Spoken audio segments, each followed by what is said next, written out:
brought to you in part by Samsung QLED TV, the official TV of ESPN College Football. The Texas Longhorns are battle-tested. They have barged into the top 10 and playoff contention. Tonight, they take a 6-game win streak into festive Stillwater, scene of the world's greatest homecoming. Mike Gundy's team is wounded and desperate and dressed in throwback jerseys to honor their all-time legend, Barry Sanders. Can the Cowboys go all in and turn their season around? Will Texas tough quarterback Sam Ehlinger grit his teeth, conquer pain and the Pokes in tonight's Big 12 Showdown?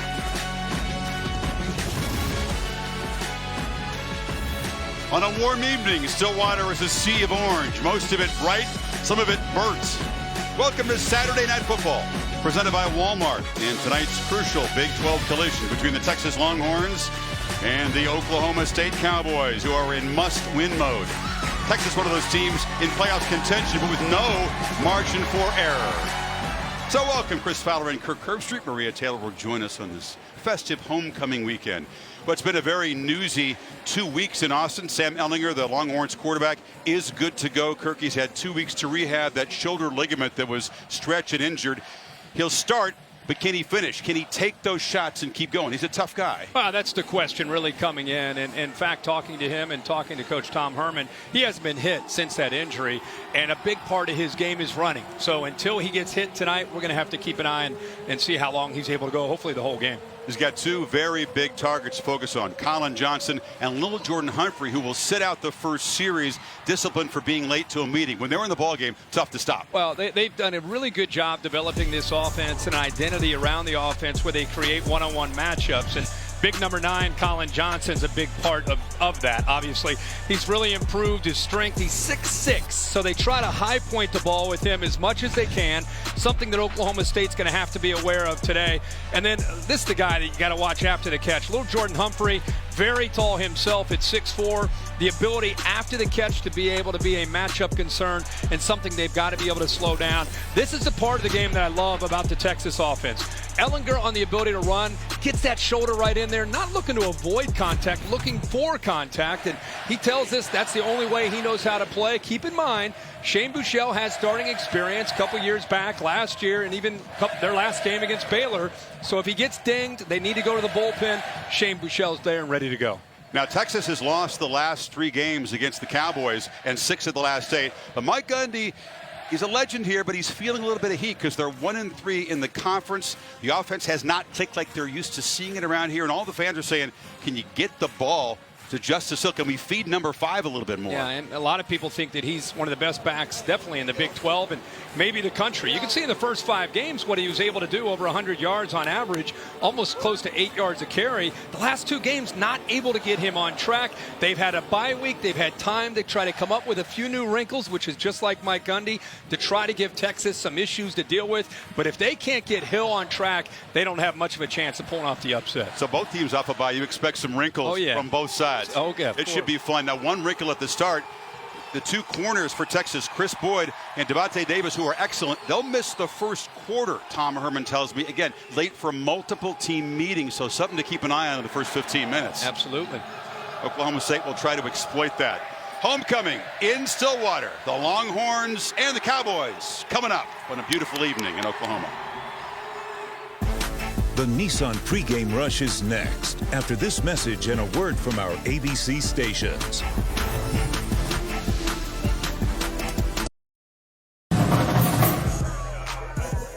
Who's that? That's Pineapple Pirate. He's one of the mascot's friends. No, who's that guy?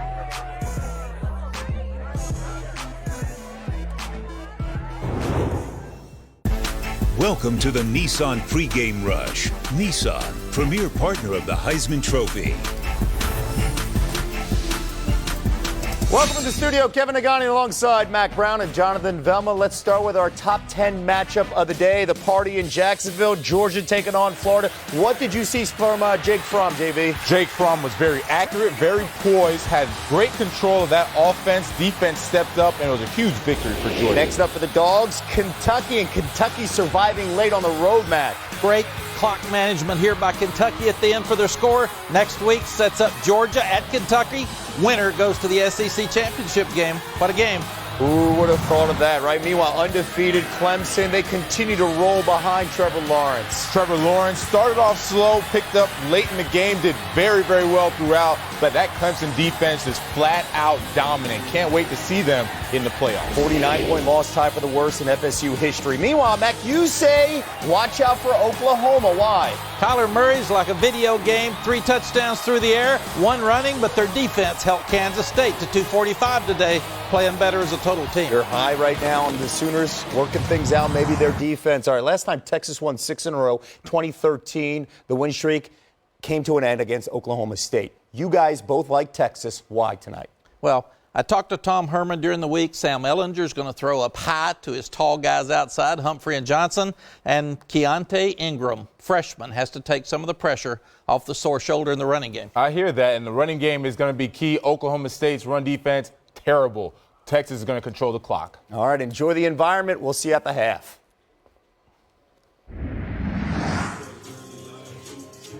All right, guys, thank you. That's the senior nickelback for Texas, P.J. Locke. The Longhorns defense, they've been stout. Veterans playing with urgency, trying to seize their last chance at a Big 12 championship. Locke is joined by his teammate, the man with the locks, defensive end Brecken Hagar, a force on that D-line and one of the true characters in all of college football. Longhorns say they're going to be ready for the Cowboys' wrinkles tonight. Big 12 collision just minutes away in Stillwater. This has been the Nissan pregame rush. Kickoff from Oklahoma State is coming up next. And now we'll look inside Nissan's Heisman House. Mayhem begins. The College Football Playoff Top 25 Ranking Show. Tuesday at 7 on ESPN.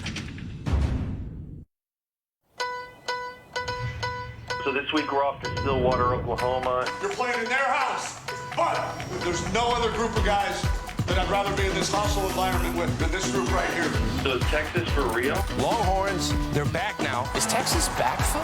We've been waiting for this moment. On its way, and the kick is good! Is Texas back? And then Oklahoma State spiraling down right now. We don't run from our opponents. There is no reason to expect Gunny not to pull a surprise on us. Gotta be in an attack mode, right? All the time. Let's figure out who Taylor Cornelius is. 1, 2, 3, 1, 2, 3. They got Barry Sanders coming to this game. His 88 season was one of the most impressive in college football history. The strength of this group is how Tom has gotten them to buy into the 1-0 mentality. 1-0 today for 60 minutes. You got an opportunity to go 1-0. 5. Here we go. 3, 2, 1.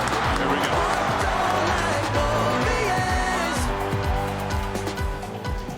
Almost miraculous weather. It's 70 degrees and calm. Not what we're used to seeing, Crick, when we come to Stillwater. It's beautiful tonight on homecoming here.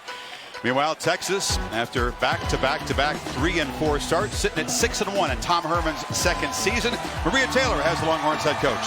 All right, thanks, Chris. Coach, this is the first time we get to see Sam Ehlinger since the shoulder sprain. How do you plan on managing his pain and his snaps as this game progresses? Well, he's throwing the ball great. He threw it great all week. So I think the biggest thing is going to be, when he takes that first hit, and for him to be honest with us and see if it affects his throwing motion. If not, we think he's good to go. As you go against a Big 12 team that leads the conference in sacks, how do you plan on really opening up and using those one-on-one matchups on the perimeter? Well, we feel confident in our guys on the perimeter, and we've got to take those one-on-one matchups when available, but we've also got to run the football as well. So we're going to take our shots when available, but we've also got to keep the ball out of their hands as well. Thanks for your time. Thank you. Gundy, meanwhile, Kirk says he's got to be +2 in turnovers tonight. He's got to limit the penalties that have hurt this team far too often so far this year. Yeah, but let's make no mistake here. They've lost a couple in a row. They've lost 3 of their last 4. But off of a bye week, I've just done too many Oklahoma State games with Mike Gundy to know that he kind of likes to be in this position, in the underdog role, when not many people are going to give him much of a chance against a top 6 team in the country at home on homecoming. This is vintage Oklahoma State and Mike Gundy. I totally agree. Last 6 times with underdogs, Oklahoma State has won 5 of those games. They are comfortable in this position. It's a sellout for the first time this season. Homecoming is a huge deal here. Taylor Cornelius and the Pokes offense will get the football first. Texas won and deferred. And so Cameron Dicker, the freshman kicker from Austin, who was the hero of the Red River victory over Oklahoma, will boot it away. Chuba Hubbard, talented freshman returner, deep for the Cowboys along with J.D. King, one of their running backs.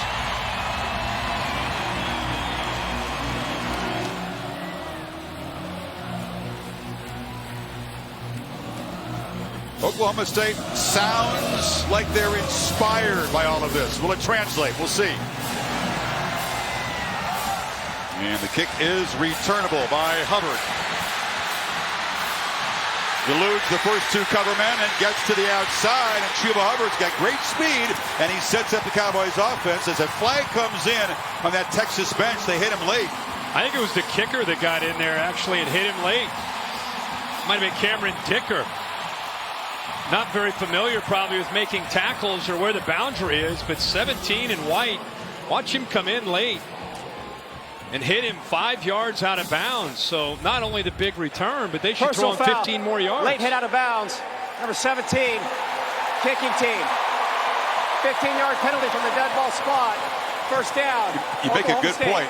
Most of his kickoffs have been touchbacks. They've really had to cover it. Yeah, he hasn't really been in that position, had to worry about that. And here comes Taylor Cornelius. He's a senior from a tiny town in Texas, a hunter and a fisherman. Went 4.5 years without starting a game, from a small school in Texas high school to finally as a fifth-year senior. Mike Gundy says he's kind of a dinosaur. You just don't see guys like this anymore that stick around this long and pay their dues. It's a two-back look, but a swing pass to Justice Hill in the flat. They want to get him 20 touches tonight. They'll try to do it in a variety of ways. Cowboys' offensive line has been shuffled around. Jenkins moved to left tackle. Richards moved from guard to right tackle. And they will be challenged up front against Texas. And Justice Hill, we've talked about. Tywan Wallace is the guy to watch too, especially downfield where they try to get the one-on-one matchups. He's their best at winning. And remember, Texas playing with two young corners after sitting the starters in the first quarter. Here's Hill again. So 2 plays, 2 touches, and they were giving those receivers huge cushions. You've got Kobe Boyce, Anthony Cook. Those are the inexperienced guys behind this group. They know they have to get after the passer tonight to have success. Yeah, this is a strength, an area where they can really get after you. Cade Stearns is a freshman, has had a monster year. You see the young freshman. Anthony Cook has to step up. Boyce on the other side, one a redshirt freshman. And, of course, Cook for the true freshman. See how they hold up in this game early. The best receiver, Wallace, almost always lines up to the right. He's at the bottom of the screen on this 3rd and 9. Texas shows pressure and brings it. It's picked up, and Cornelius fires complete. Catch made. First down inside the 40 by Dylan Stoner, the sophomore. Now, the first thing you have to do early in a game is give your quarterback time. He's in rhythm, gets a little bit of pressure late, but is able to keep his vision downfield. Sees that Stoner against zone, sits down nicely, and he throws it right into that open area, picks up that first down. Cornelius, a big 6'6", 230-pounder. Play action on first down. Looking downfield. Throws a dart. Caught. Wallace. Fighting. Touchdown. Oklahoma State, an electric start.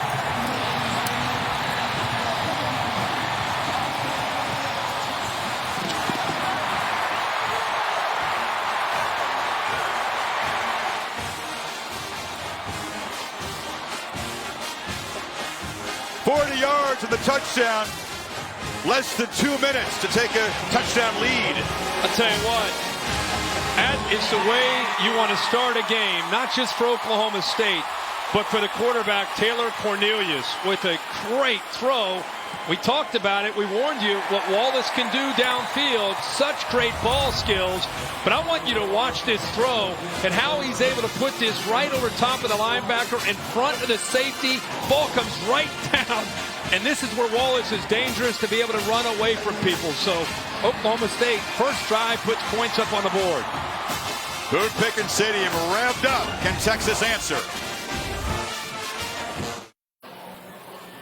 Now the tall Texan, Cowboys quarterback, 3 for 3 in that opening drive, 52 yards, including a 40-yard touchdown. And now, first possession for Texas. We get a look at Sam Ehlinger. It was 2 weeks ago against Baylor. First series of the game, got knocked around. Injured his shoulder, cut his hand, and only because he cut his hand and was forced out of the game did he have that shoulder looked at. For the 5th time this year, the Cowboys have sent a kickoff out of bounds. Ehlinger probably threw the hook 'em horn sign, Kirk, for the first time when he was an infant. Comes from Austin. Tough guy. Leads the team with 6 rushing touchdowns as well. I really feel like his personality, his passion, to me, is very symbolic of this team. They don't have a lot of superstar individuals. They play hard as a group, kind of a blue-collar approach.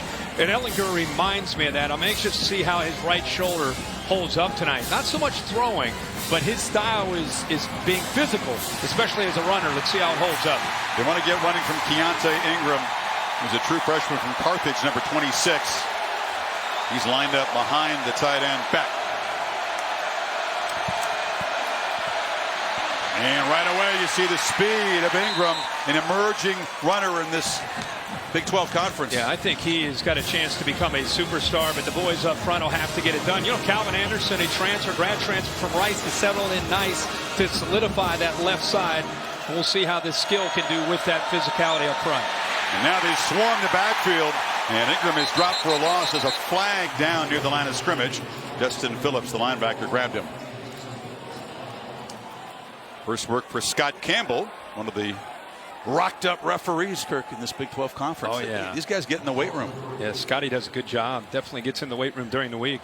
Holding, number 56, defense. That 10-yard penalty will be enforced from the previous spot. First down. Calling on the defensive number 56, Enoch Smith. Go back to the skill. We say Trey Watson, but Ingram already a big carry. Colin Johnson, a guy to watch on the outside, 9. Really effective in one-on-one opportunities. And I love Andrew Beck, 47. Has an opportunity to get matched up against the safeties. If you pay too much attention to the receivers, 47 can burn you down the middle of the field. Penalty moves the football to the 44 of Oklahoma State. Empty backfield. Ingram comes in motion. They fake it to him. First carry for Ehlinger. He's a downhill runner at quarterback, which is why you're concerned about right. that shoulder. Right, and there's no way of testing it until you get into this game. And this defense is going to do their best to come after them. If you're looking for the difference maker, it's 94 there in the middle of Brailford. They move him around by far, their most explosive player. And on the outside, I want to see how A.J. Green, Rodarius Williams, the corners, hold up against that one-on-one chance. Ehlinger on play action. Takes a shot downfield. They do this a lot. A flag comes out. A.J. Green was defending big Colin Johnson. And it's going to be defensive pass interference. Already 2 major penalties on Oklahoma State in this possession. Something that Gundy said his team just could not do tonight. That looked like incidental contact. I don't know if they're going to talk about that and just say their feet got tangled and wave that Pass off. Interference. Wow.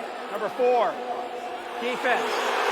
15-yard penalty from the previous spot, automatic. Oh, Dave Kataya is a rules expert. Dave, get you in early here. What did you see there? You've got a lot of tangled feet, but I think they're raising the stake with a call as he was in a chase mode coming up behind him.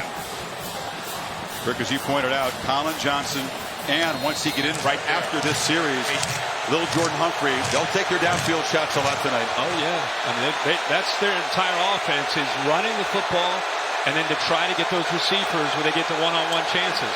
Ingram on the option pitch. And the Cowboys string it out. He cannot cut it back. Drops for a 2-yard loss. Jarrell Owens.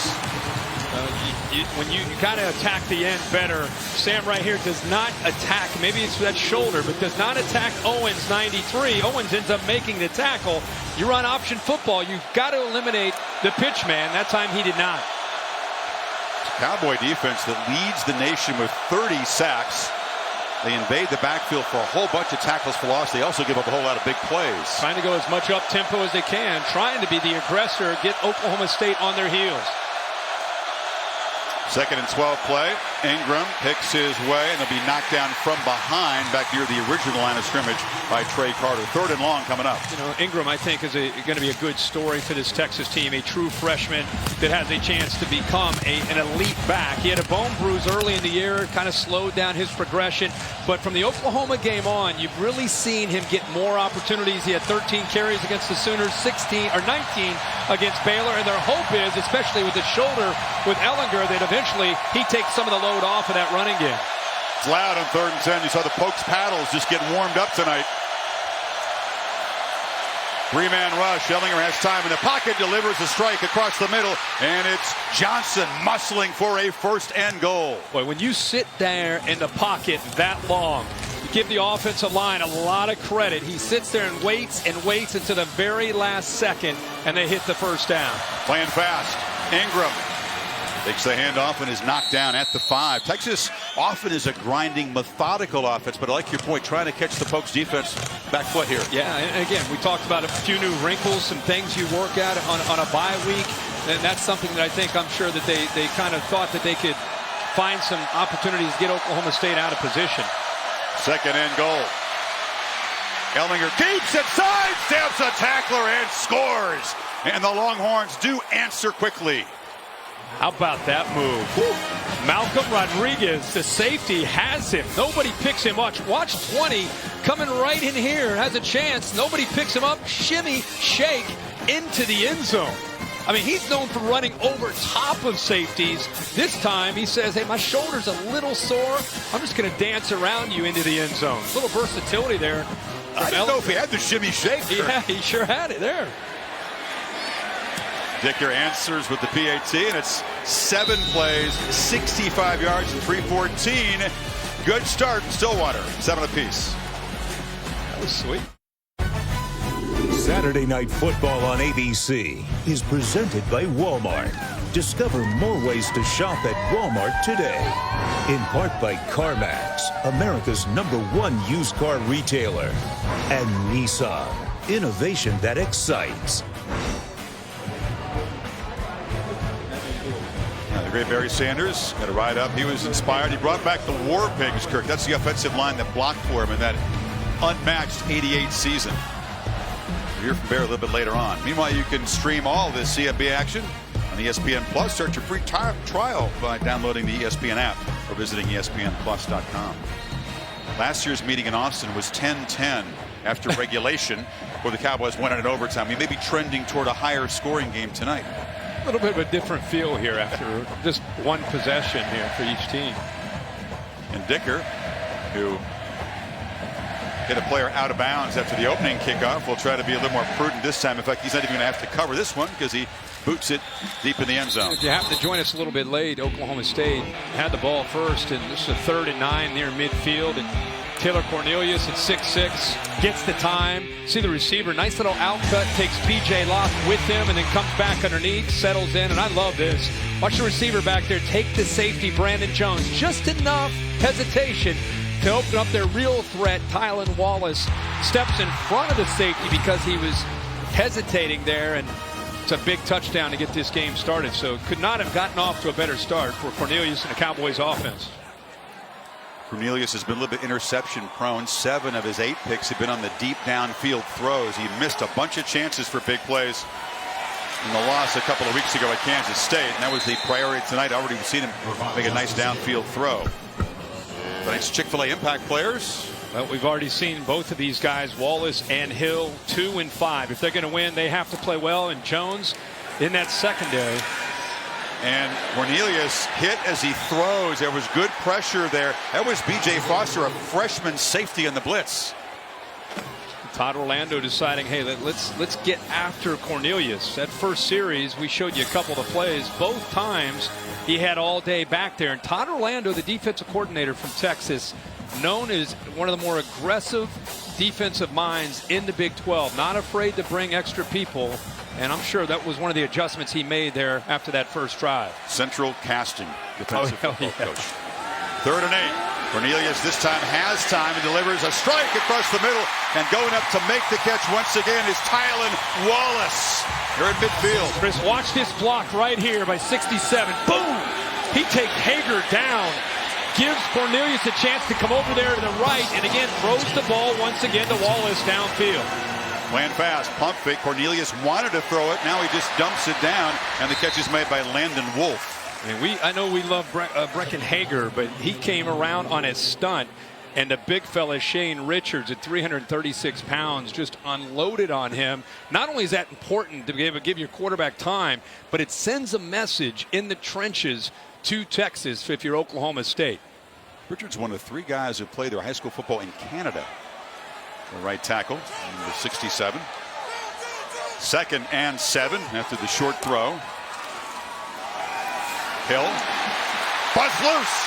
Justice Hill in the clear. He's brought down now at the 25-yard line. Brandon Jones saved the touchdown. Oh, you're going to see the safety right here. He comes up fast, takes himself right out of the position, and there's the vision and that ability to cut on a dime. And that's why these fans want to see the ball in Hill's hands more, because of plays like that.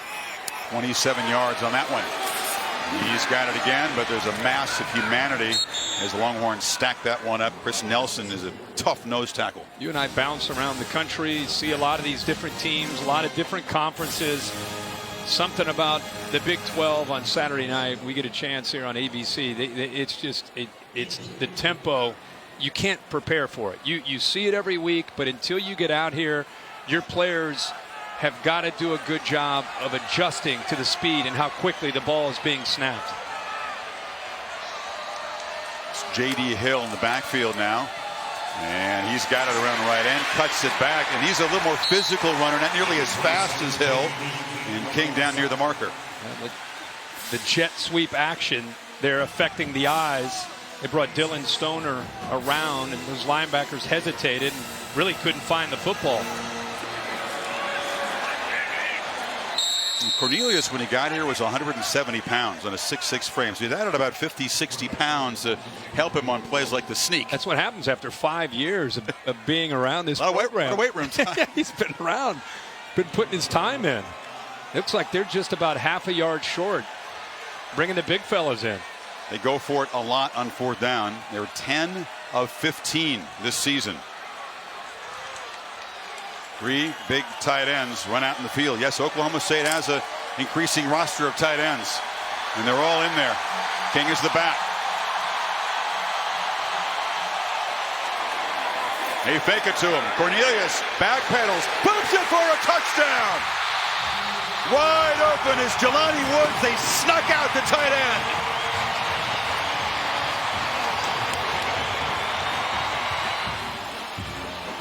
Two words.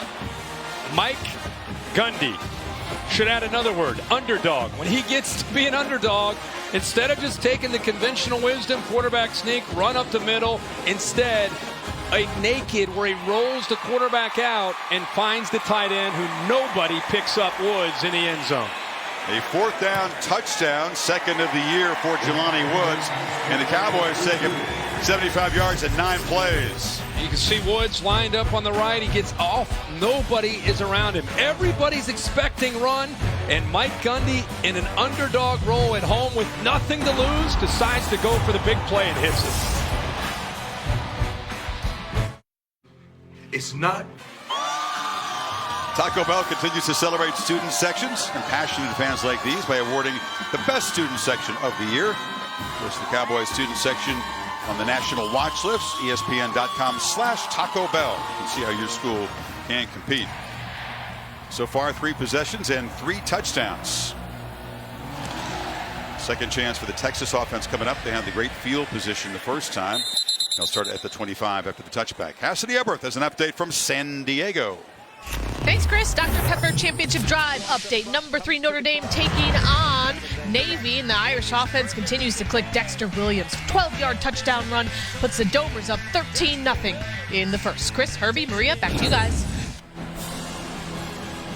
Cassidy, thank you. Another road test for the Irish next week. They visit the Wildcats of Northwestern. Are playing very good football. Yeah, that will not be an easy game for them, especially on the road. So Ellinger, who had his 7th touchdown run in the previous series, back to work. Ingram is the back.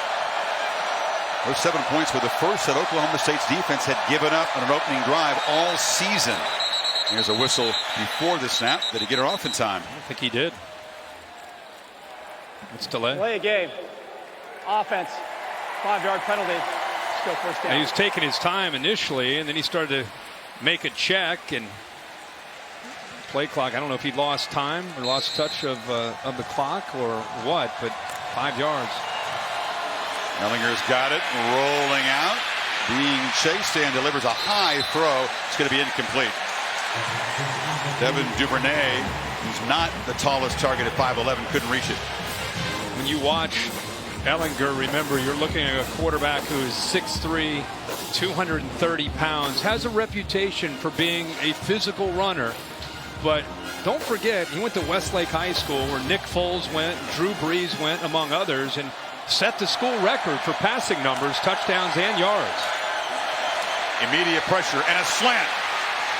And that's little Jordan Humphrey, Kirk. He's served his punishment sitting out that first series. Didn't hurt Texas, and now look out because he'll be everywhere tonight. You're right about that. At 6'4", he does a really good job after the catch. And you think of a slot receiver, typically he's an undersized guy. They'll move him around inside to outside, but when they put him in that slot, those quick screens, getting him the ball is usually where they try to hurt the defense. 6'4", and a rocked up 220 pounds.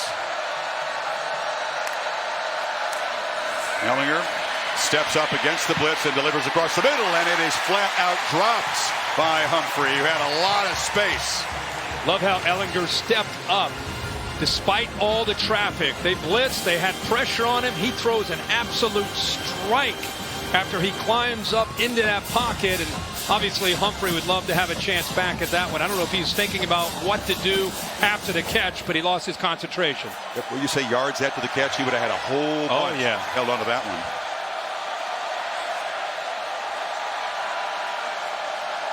Jim Knowles, the defensive coordinator, brought the heat. They lead the nation in sacks. They bring a lot of pressure. They bring it again. Texas deals with it, and they try to take a downfield shot to Colin Johnson. Well covered by Green. It'll be 3rd and long. But you just know that Jim Knowles, along with Mike Gundy, has challenged these corners. Hey, I don't know if you can hold up against Colin Johnson. I mean, have you seen this guy on tape? He's 6'6", 215. Can you do it? Can you handle that challenge? Because we're going to leave you on an island. And these corners have been hearing about that all week, and they're anxious for this opportunity. You're going to win some and lose some. That's life as a corner. Empty backfield, 3rd and long again. Ingram's in the slot, 5 receivers.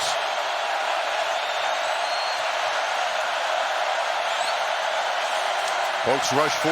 Ehlinger stands and delivers, and it was behind Johnson. Trying for a back shoulder fake, Kirk, but receiver was having other ideas there. Combination of A.J. Green holding his own those last couple plays, and them being able to get pressure with just rushing 4. It got enough pressure where the rhythm and the timing with Ehlinger and his receiver Johnson affected, like I said, that along with A.J. Green being pretty physical in coverage. So Ehlinger, the touchdown run of the first possession, but just 2 for 6 tonight as a passer. The drop hurt Texas huge in that possession by Humphrey. Krzyzewski, the freshman punter from Australia, boots it. And Dylan Stoner turns it up to the 35-yard line. So the Cowboys offense 2 for 2 in touchdowns, back to work. Kickoff Week 8 Sunday NFL Countdown tomorrow morning on ESPN. For Aaron Rodgers and Jared Goff square off. 2 former Cal quarterbacks talking about each other's game. Plus a behind-the-scenes look at the Minnesota Miracle when the Saints go back to Minneapolis for a playoff rematch with the Vikes. How about those 2 Cal quarterbacks? Aaron Rodgers has been doing it forever at Green Bay, and Goff and the way the Rams offense is running. Got to believe that those 2 are eventually going to meet in the playoffs, probably late too in the playoffs. Remember, Texas defense without Chris Boyd and Devontae Davis, the 2 starting corners, both suspended. And so far, Oklahoma State's been picking them apart. There's a nice back shoulder throw. Landon Wolf makes the catch, and they'll spot it at the Texas 46. A little pump fake out to the right, which got all the defense his attention, and then he ends up throwing it downfield. Another busting coverage that time by Texas. Quarterback draw. Big fella can run. Blows right through 1 tackle, bounces off another man, and picks up 6. I'm glad you said he can run. In fact, he averages at about 8 or 9 carries a game. And, you know, you and I both looked at film this week. He can go. Long strider. Long strider and has some speed. Reminds me a little bit of Justin Herbert, who's out at Oregon, who can also run despite his big size, you know, being 6'5", 6'6". Justice Hill misses another tackle on him, and he's down to the 25-yard line. You can see the quickness of this man. And also, let's give the offensive line a lot of credit. Watch 56, Larry Williams come up, set that edge right there. And these backs, especially Justice Hill, boy, he can get to that second level running downhill. He's trouble. Now it's Hubbard And he bangs forward for 12 more. They're playing fast, and they are moving quickly toward the goal line again. How about having Hill and Hubbard in that backfield together? There's so many different things they can do. Keeps the defense guessing. They can also go play action and throw it. Well, again, good blocking. He just kind of methodically runs to the right. They're getting yardage in chunks on the ground now. Yeah, they're also getting a surge from that offensive line. It's easy to focus on the backs, but the offensive line, a lot of credit for the push that they're getting. And Texas defense, man, they are gassed. Quarterback keeps it. Dart in the end zone, incomplete. That was Wallace. He was well covered that time by Boyce. Hill already 39 yards with 4 minutes to go in the first quarter. Only had 41 yards all last week. You know, we talked in the open how their fans have been saying, hey, Coach, 5's pretty good. Let's get 5 the ball. And Coach will tell you, well, it's been tough to run the ball with some of the injuries and the offensive line not playing well. Tonight's different story so far. He's out, and J.D. King is the back, but Cornelius is looking to throw to the end zone. A looping throw way over the head of Tyron Johnson. It'll be third down.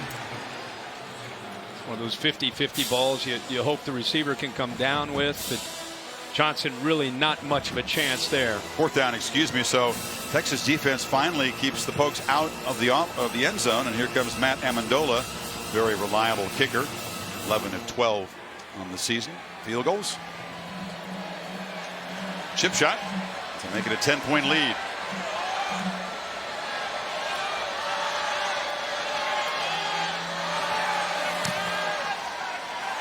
You give Mike Gundy a bye week, as you said. You give this team a festive homecoming setting and some urgency.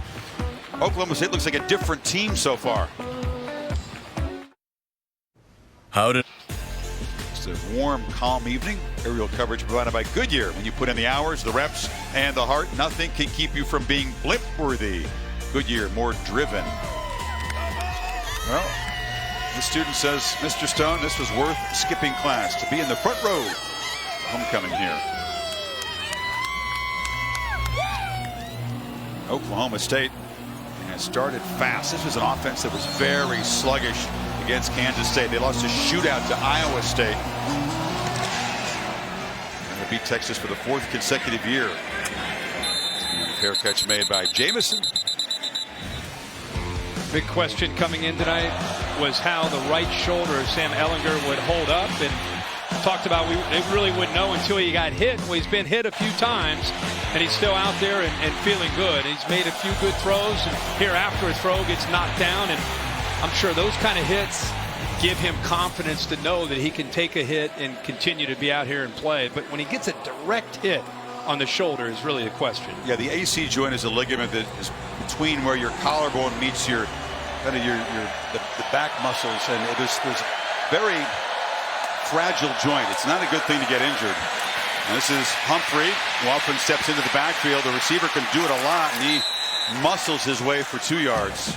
A really good team pursuit by Oklahoma State. Just flying to the football there.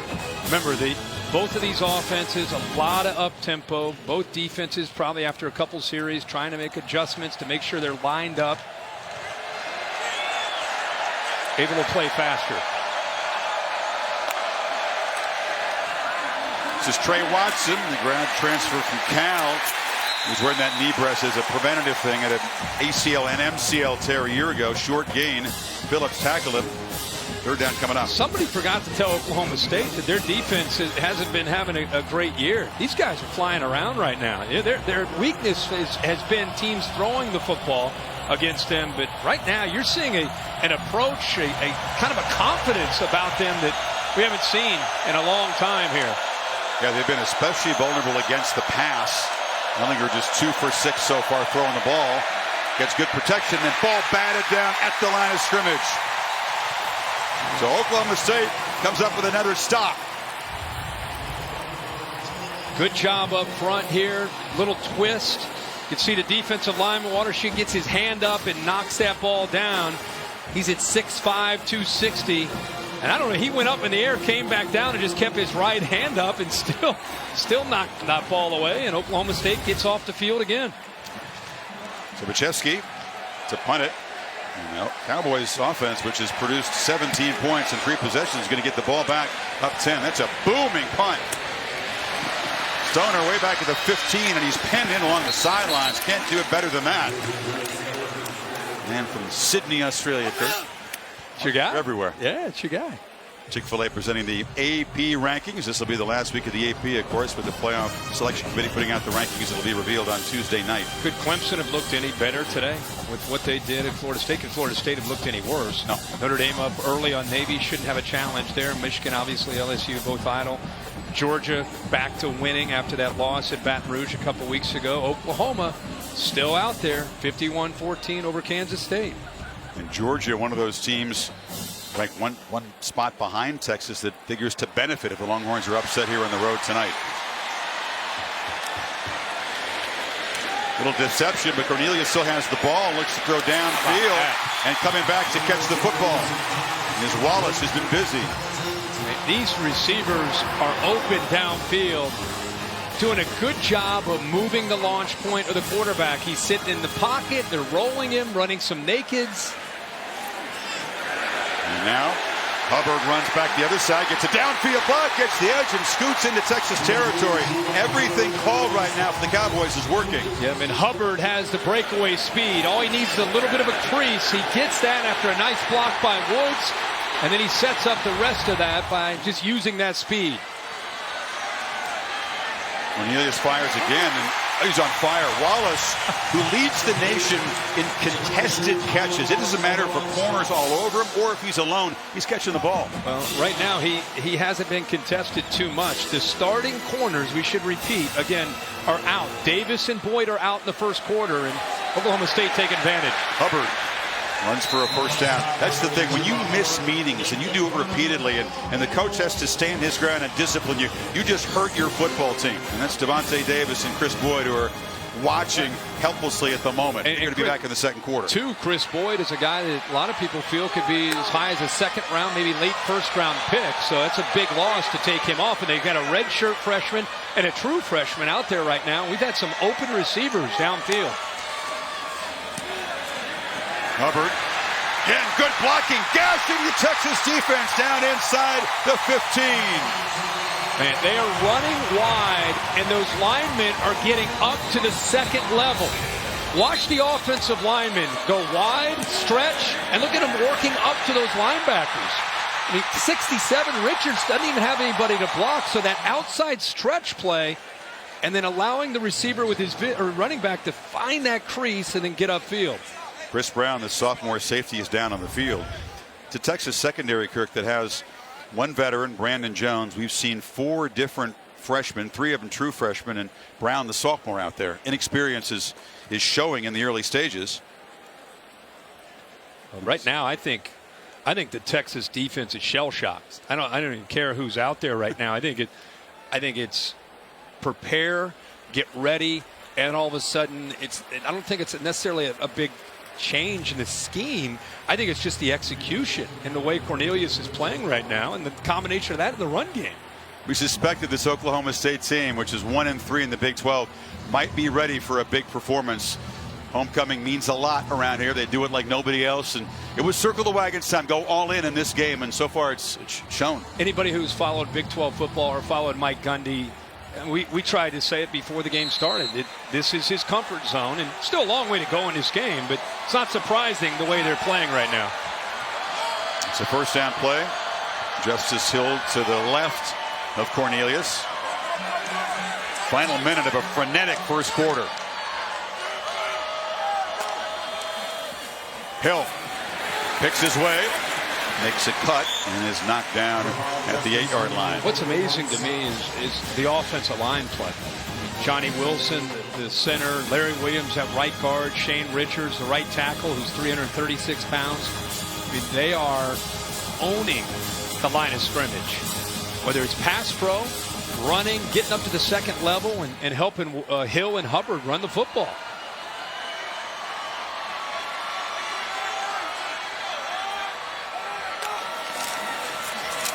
Hill hit immediately, had to dance sideways as the Longhorns swarmed the line of scrimmage. B.J. Foster, the safety, way up in the box. Yep. B.J. Foster, physical, even though he is kind of that nickel back. You know, Oklahoma State in the first quarter, 27 snaps.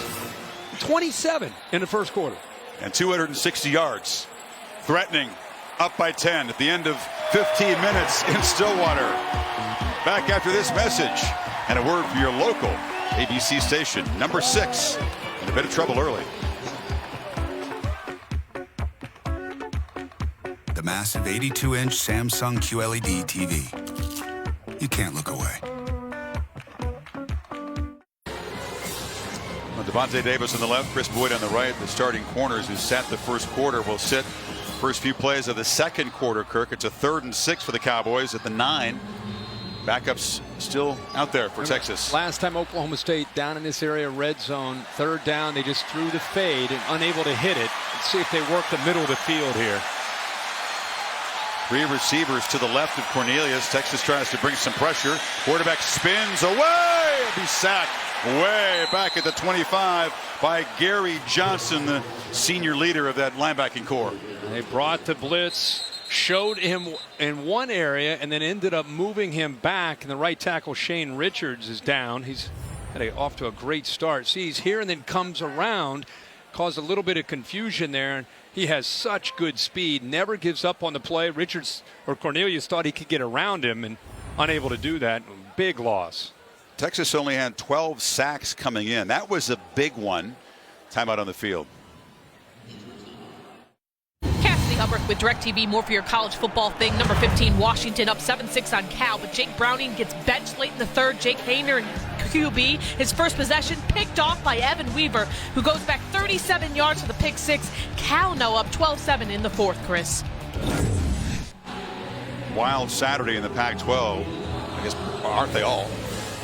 After the big sack, now field goal attempt. Cornelius' lack of experience takes a huge sack. Was going to be a 26-yard attempt, and now obviously much further back. Yeah, 41 yards, but Amendola has made 23 of the last 24 tries. Announcer's jinx, right on cue, hooks that one. Normally very reliable. It's the first empty possession for the Cowboys here. But I think that's on Taylor Cornelius as well. Not on me. No, of course not. Of course not. But as well as he has played, snap and a holder, perfect. He just pulled the ball. But it would have been a lot easier if he had a 26-yard attempt. And Cornelius trying to make a play, takes a significant loss, and it's a different kick. And see if Texas catches a break here. Longhorns trying to get the offense going. The one touchdown was benefited by tremendous field position. And that's Shane Richards, who's the right tackle, who was limping off the field trying to get the crowd pumped up. Ingram, stutter step. Richards a tough dude. He's a guy who spent a lot of childhood in Jamaica, went to Calgary for his high school football, came here via junior college. Been playing really well tonight. That's a loss if he can't come back. Yeah, it really is. We'll see if he's able to come back from that locker room. Ingram again on 2nd down. They're trying to get the running game going, but it'll set up 3rd and 4. Oklahoma State, they're going to continue to be in attack mode as long as they're holding up on the edge, as long as they can hold up with their corners, which up to this point they've done a pretty good job of that. Texas will take their shots and continue to attack, but Williams 8, Green 4 out on the edge have done a good job. It allows them to be more aggressive. Bill Jordan Humphrey in the slot to the left on this 3rd and 3. Number 84 is a tough target to stop, and they're playing off of him right now. Ellinger looking that direction, but the throw is outside and it's dropped. That was Johnson, incomplete. The second drop tonight. Green defended. Punt team coming out. Again, man, A.J. Green, the junior, has good size himself for a corner. He's 6'1". There's Humphrey on the inside, taken away by 2 guys, so he sees that, feels that, thinks he can win on the outside. But because of how physical and the awareness of the down and distance, something to remember by Green, he wasn't backpedaling. He was standing firm, and that's what allowed him to make the play.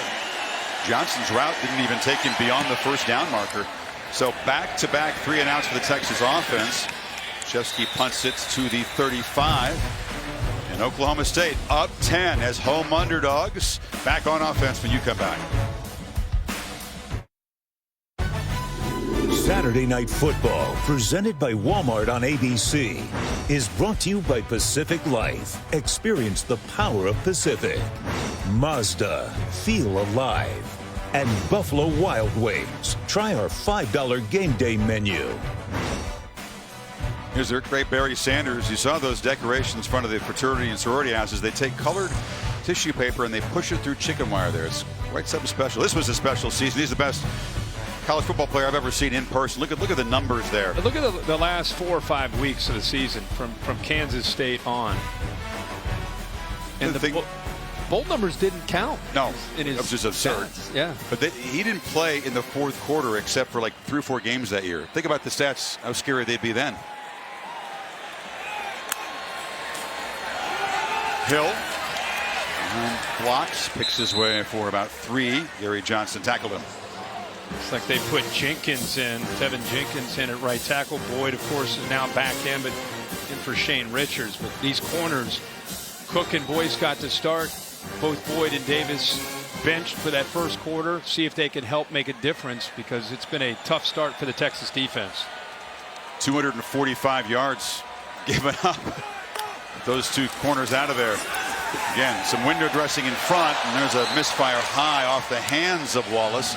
And it'll be 3rd down now. The ball is thrown right on the money. They brought pressure. They're kind of dialing that pressure up to try to get Cornelius out of this rhythm. He put the ball right where Wallace could make a play on it. Wallace just lost his footing coming back to the ball. That's a good matchup. Boyd against Wallace. That was the matchup we all week were kind of excited and talked about. See if they try to find Wallace on this 3rd down. They need 7. 2 of 5 on 3rd down so far. Cornelius looking that way, delivers high, and he's got it again. And Wallace is tackled at the 35. He wins that one-on-one matchup, that time with Boyd. Great job up front. Watch the safety in the back end come and take a chance right there, which gives him another 10 or 15 yards. Instead of trying to separate him with his shoulder, he tried to get his hand on the ball. At 27 yards. Now King dropped down by Brecken Hager, a loss of 3. Man who vowed he'll never cut his hair until Texas wins a Big 12 championship. Got to get the win tonight to keep that on track. That's right. With the locks and all, he shot a gap. One of the first times tonight we've seen a Texas defensive lineman be disruptive and be able to get penetration. He is an absolute athletic, powerful man. Has lined up as a defensive end. 2-back look again. Hill has it, running left, and he'll be wrestled down inside the 30. Excuse me, Chuba Hubbard.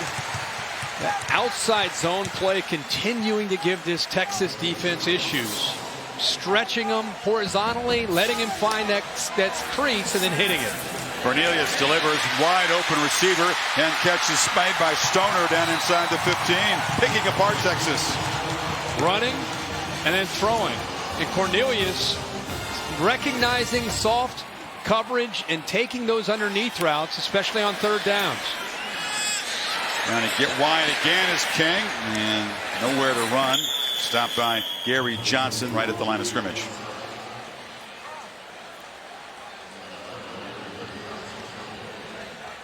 Letting it breathe here a little bit, huh?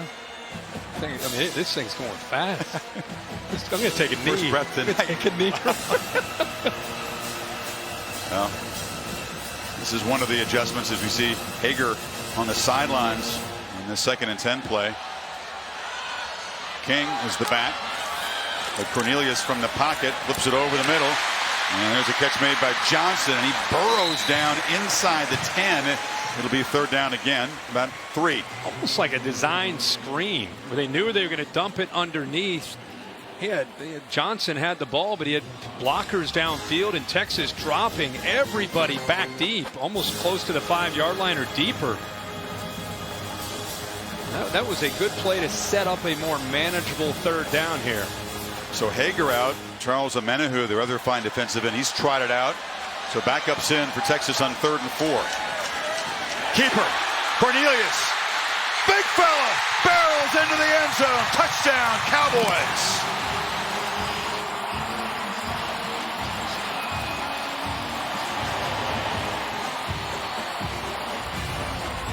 Makes the read on the defensive end, the backup defensive end, and as he goes down, it's all about where the football is. Take a look at the progressive pylon cam.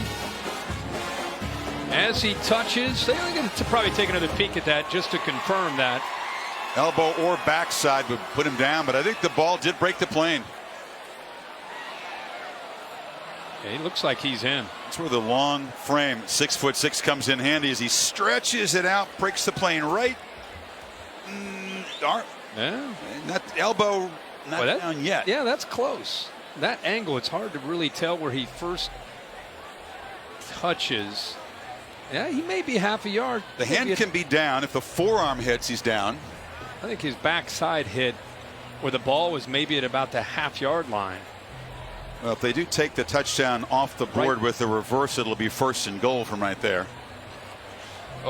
What he did a really good job of is making a read on Graham right here, comes down, collapses down on Hill. The last thing they're expecting is Cornelius to keep the ball, but he reads it on the zone read. They take Hill out. Cornelius says, I'll keep it, and that's where it gave him the room to be able to run and have a shot to get into the end zone. It would be his 5th rushing touchdown. Jeff Hansen, the replay official in this Big 12 crew, communicating with Scott Campbell. I haven't seen anything that would definitively say that he didn't get in the end zone before it broke the plane. I think it's really close. The progressive pylon cam, I thought, was probably the best look. It's just a matter of when the right side. Dave Kataya, what do you see in this this replay review? At this point, Chris, I agree with you. I don't see anything clearly definitive. The best look is with the pylon cam. That's what I'm saying. Like the right side of his backside is down, and the ball looks like it's a half-yard short. That's the one angle that looks like it's short. Ball's ball's kind of upright, so up and down there. Yeah. That may be the angle that shows it, but it's awfully close. I'm not sure that's enough. After review, the runner's forearm was down and the ball was short of the goal line. However, the first down was made. It's going to be 1st and goal, Oklahoma State from the 1-foot line. So they said it was the forearm, not the right cheek, but no touchdown. It'll be 1st and goal, very close to the goal line. Backside. We'll just go with the forearm. Well, what a start for this offense and this quarterback. Well, really well executed play there by Cornelius, who almost looks like, keep in mind, he's a 4-year backup, red-shirted, sat behind Mason Rudolph the last few years, learned a lot from Mason, and now he takes over in his 5th year as a starter. He's taken a lot of criticism because as the team struggles, but tonight you'd think he's been out here his whole life. And now big fella tries to sneak it, and the pile push him forward. No signal yet. Touchdown until they unpile it.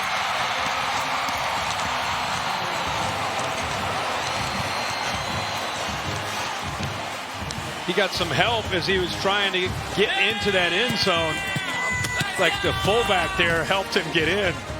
You're not going to take a shot? No, that's all you. 42. It's your guy. Fine Feiwiaki. Sione Fino Feiwiaki with the lead block number 42, Kirk. And everybody else just pushed him. Yeah. Big fella, you're right there. Give him an assist. Sione, 42 is H-back, fullback, and 252 pounds from California. That's what it is. Fine Feiwiaki. You got to rep that a lot, my friend, before you try it in the game. Not getting close. Oklahoma State. Bye week, backs to the wall, urgency, shorthanded Texas defense. All of it. 309 yards of offense, 17-point lead here in Stillwater on homecoming. Nobody wants to bench Cornelius now. What a start. On Tuesday at 7 over on ESPN, the exclusive reveal, the first college football playoff top 25 rankings. Reese and the gang, Kirk will be there. Joey Gallen will be outraged no matter what the committee does. Doesn't matter. Count on that. Rob Mullins, the new chairman from Oregon, will be interviewed. So streaming live on the ESPN app. We'll have our 4 in and first 2 out after this game. Texas arrived here as a playoff contender with no margin for error, but they are being handled right now in Stillwater, down by 17.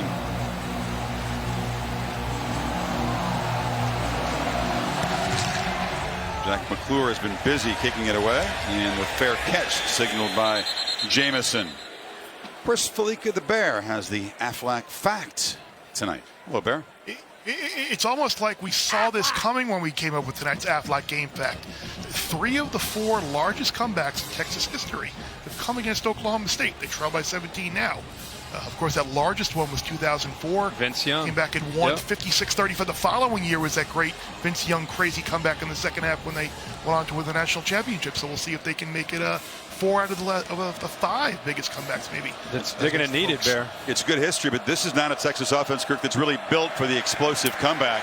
Ehlinger had a tough night throwing the ball, delivers downfield, and Lil Jordan Humphrey makes the catch, the first downfield success all the way to the 41. Well, they have not had many opportunities to throw the ball to the outside. Edison McGruder, the safety, gets lost in coverage. You can kind of see him looking looking around, and by the time he realized he had Humphrey, he was by him.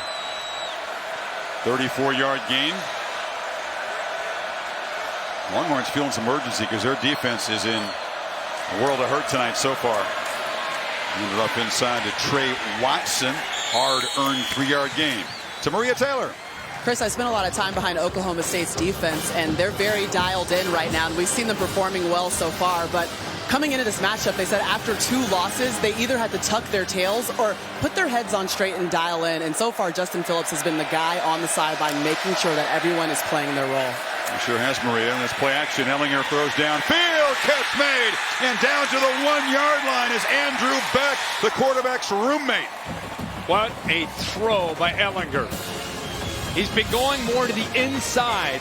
He hit Humphrey to the right. This time, really good coverage here by Bernard, but the ball is thrown right over his shoulder for the big play. Quarterback keeper, and he barrels in for his second touchdown. Texas quickly cuts into this big lead.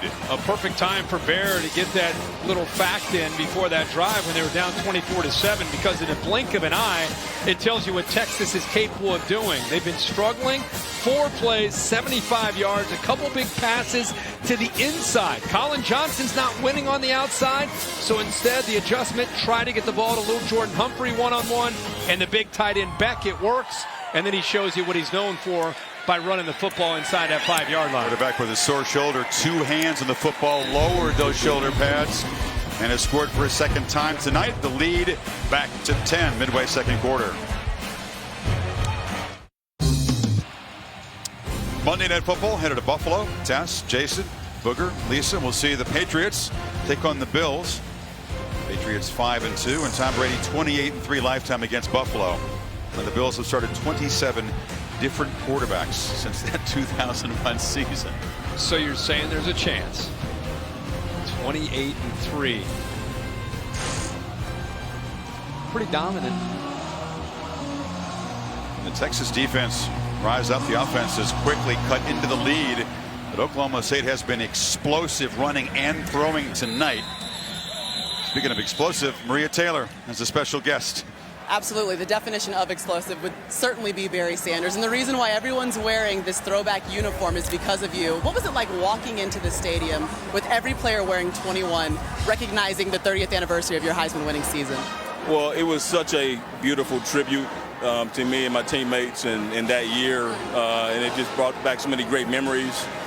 And I played with some great guys, and it's just, you know, it's hard to even describe seeing the number 21 worn by the whole team, and just commemorating that. It's very special. All right, you bring up memories. You broke 34 NCAA records when you played in that 1988 season. What's one of the memories that you hold dearest? Well, I think the first kickoff of that season, returned for a touchdown, obviously the Heisman Trophy. I thought someone put on the Jets just for you, Barry. No, the team's playing great. They're playing inspired today, absolutely. And what do you want to see ultimately? Your son has played here. He's played under Mike Gundy. You played with Coach Gundy. What do you want for Oklahoma State in this game, since they've already put on a show a little bit for you in this first half?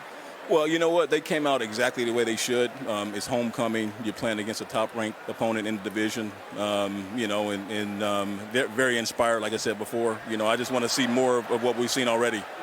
Well, thank you so much for joining us, Barry. Congratulations on your 30th anniversary. My pleasure. Maria, thank you. There's 2 fouls. Justice Hill got out for a big gain, but those fouls will they'll offset and they'll replay it. So Gundy actually brought up Barry Sanders and made the comparison to Justice Hill. You want to say, ooh, you'll pump your brakes, but you can see the explosiveness that Hill has. That run didn't count, but it was something. Yeah. I mean, a lot of people have watched him play over these last 3 years. You know, he's a 2-time 1,000-yard back the last couple years, but you can't really put anybody in the same sentence with Barry Sanders. By the way, that offense scored about 50 a game. Can you imagine if they played with this kind of tempo back in that era? Oh. What, 80, 100 again? Run pass options with Gundy, receivers that they have. We have some issue. We have some, actually a Texas player over here on the near 50 that went out of bounds, and Tom Herman working his way over. Looks like it is Locke, P.J. Locke. P.J. Locke is the senior nickelback from Beaumont, a key part of this defense. Man who has improved a lot, and the Texas defense has benefited from it, but didn't see how the injury happened, but he's walking very slowly. Yeah, big part of this defense. He third in the team in tackles, plays that nickel spot, but in Todd Orlando's system, really up near the line of scrimmage, involved in trying to slow down the run game, which they've not necessarily been able to do a very good job of. Already Oklahoma State with 153 yards, Hill with 84 of those, averaging 8 yards a carry. So Locke will head to the locker room. It's an Oklahoma State team that really struggled to run the football against Kansas State. They've already far exceeded their rushing total from that game 2 weeks ago. There was a lot going here on that last play with the interview. And then also you see the 2 penalties. Locke, it's like his ankle there as he goes out of bounds. It appeared to roll his ankle. He's still walking very gingerly. It's sort of a long walk. You got to go up a ramp and around. The Texas locker room is not close to the field.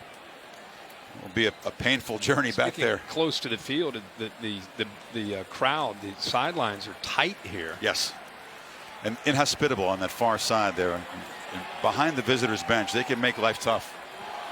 Mack Brown was telling me he brought his teams in here, and those fans do their homework. They know all about your personal life, and they're not afraid to bring it into their comments. So repeat the first down play after all that.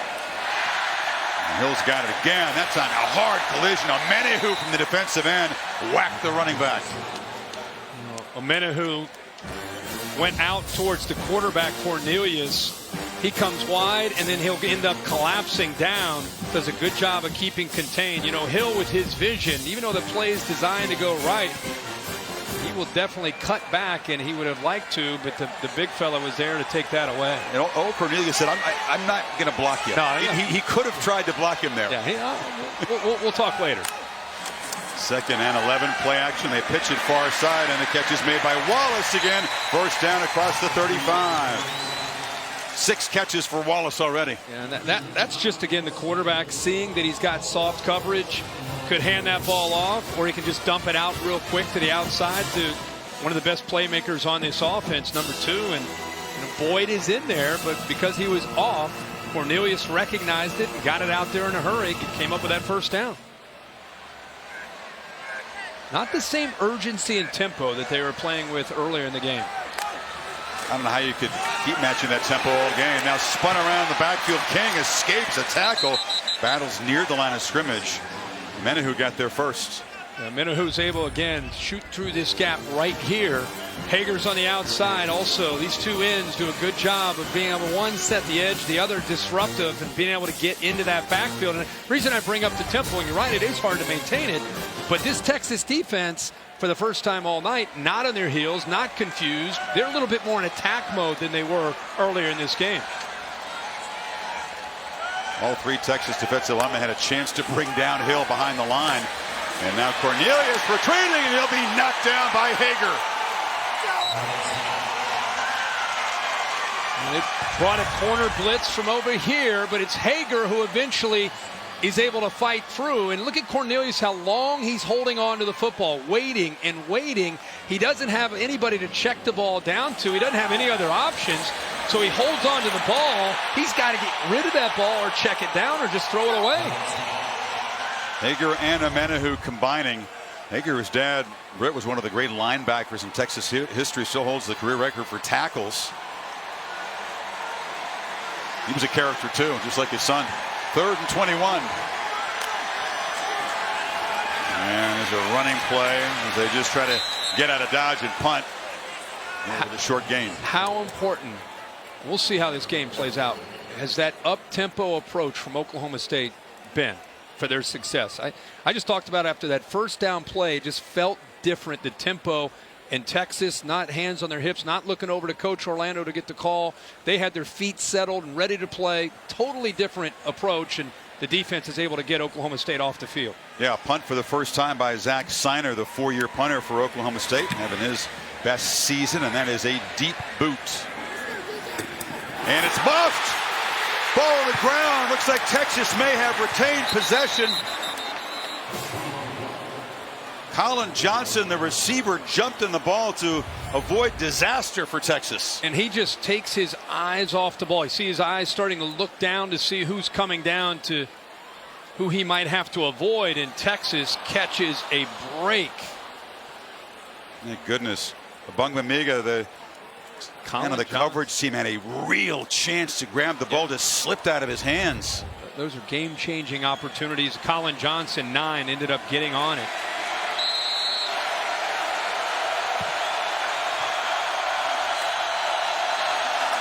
Play action.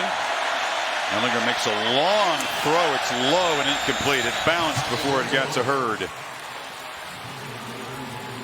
Mentioned earlier, he's got a strong arm. I mean, he had a ton of success throwing the football in high school. He's having success now. I really think the USC game was a turning point for him and for this team.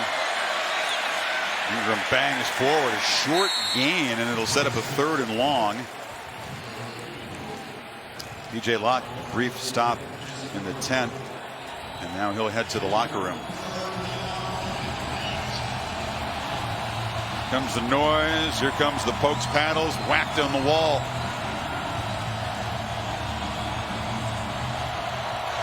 Texas just 1 of 4 on 3rd down. Johnson to the left. Ingram's in the slot.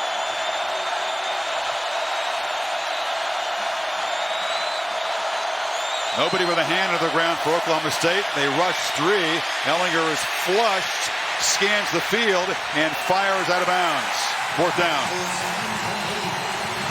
Well, Owens pressured the quarterback, even though they only brought 3, Kirk. Well, they wanted to kind of have a delay and go underneath to Johnson, but watch how aware the defense is of Colin Johnson. 2 different guys try to take him away, and Ehlinger has nowhere to go with the football. They're hoping to disguise that, a little bit of a delayed route underneath. 2 Oklahoma State defenders all over 9. Johnson to Humphrey. Those are the 2 weapons you focus on. Try to stop Texas, and they have been shut down so far. 3 catches between them. Punt by Buchevsky rolls dead at the 30-yard line. 4:13 before halftime. Capital One report. Kevin Negandhi, Mack Brown, and Jonathan Vilma is coming up. We'll update you on what's going on around the country. Notre Dame on the road. Navy, Mississippi State A&M in action. We're on ESPN. Mississippi State with a touchdown lead.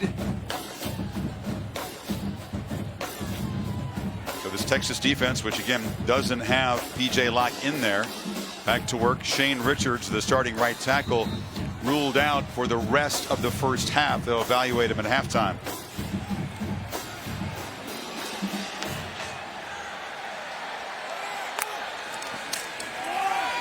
Hill knifes for a short gain.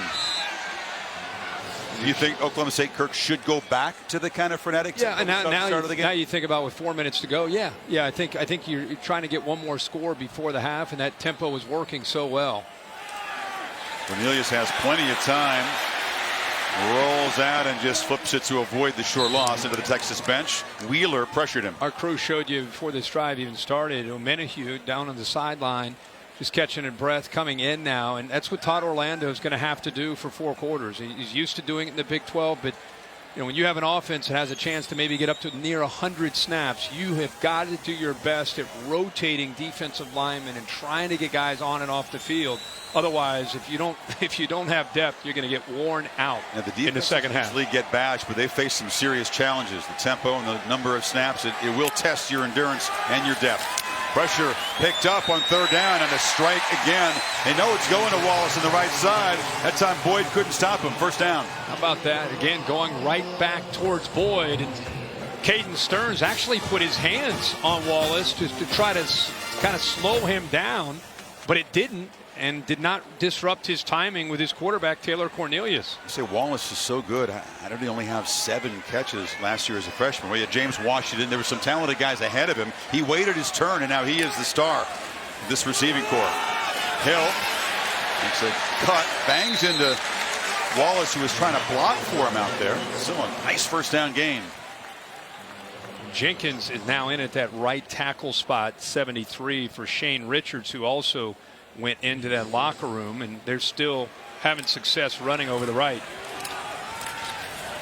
Not that time, though. Texas defense gets him yet. Jenkins, who was at right, switched to left tackle, now goes back to right tackle with the injury. Be third down again inside of 3 minutes before halftime. Yeah, and B.J. Foster, Chris, you touched on him earlier. You know, he's a true freshman out of I think he's right out of Angleton, Texas, 6'1", 205. But instead of being a nickelback back deep at 205, up always near that line of scrimmage, made that last play. Texas brings pressure on 3rd and 5. That's a short throw and a clutch catch for a first down by Stoner. Good hands in traffic. When Oklahoma State started this season, if you had to guess who would be their go-to guy, a lot of people thought Stoner would be their guy. Great awareness of where he needed to get for the first down, and just barely got across. The ruling on the field is a catch for a first down. Previous play is under further review. If you want to review a play, you got to be fast on the buzzer here. And Jeff Hansen, the replay official, wants to take another look at whether Stoner completed the catch. Yeah, also maybe check the spot. I mean, like I said, his route was very, very close to that first down marker. I thought it was really good awareness by 17, the sophomore out of Tulsa. He's checking maybe that right knee to see where the ball is. It's a good call. When that knee hits the ground, this is the on the yard marker. Right there's the knees down. So the ball may be a fraction short, but is it enough to turn over the call? Yeah, really hard from that view to see where the football is. Best of luck to Scotty there. It's cool to have that camera on the yard marker, but it doesn't have the same quality of resolution as the other cameras. Will it be enough? It's key because it would be 4th down near midfield if he's ruled short of the marker. See, when the knee goes down right here. Yeah, I think it's a first down, according to the other side. There.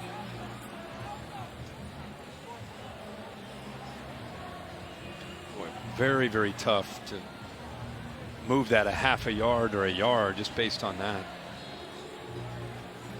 Again, that new wrinkle cam gives you a look down there. The resolution may not be enough to emphatically say where the edge of the football was when the knee went down. If the call stands, it'll be first down. Cowboys once again in Texas territory, trying to add to the 10-point lead. Longhorns will get the football to begin the 3rd quarter, but what a first half for this Pokes offense. Run it for 128, thrown it for 206. Keep in mind they had 311 yards total offense against Kansas State in their last game. Missed a lot of chances. They had 7 missed throws by Cornelius. Gundy felt that 3 of those missed throws would have for sure been touchdowns. Well, he's on tonight. He's not missing very many, and his receivers are running good routes. He's 15 of 20 for 206 yards with a couple touchdowns, and we're not even to the half.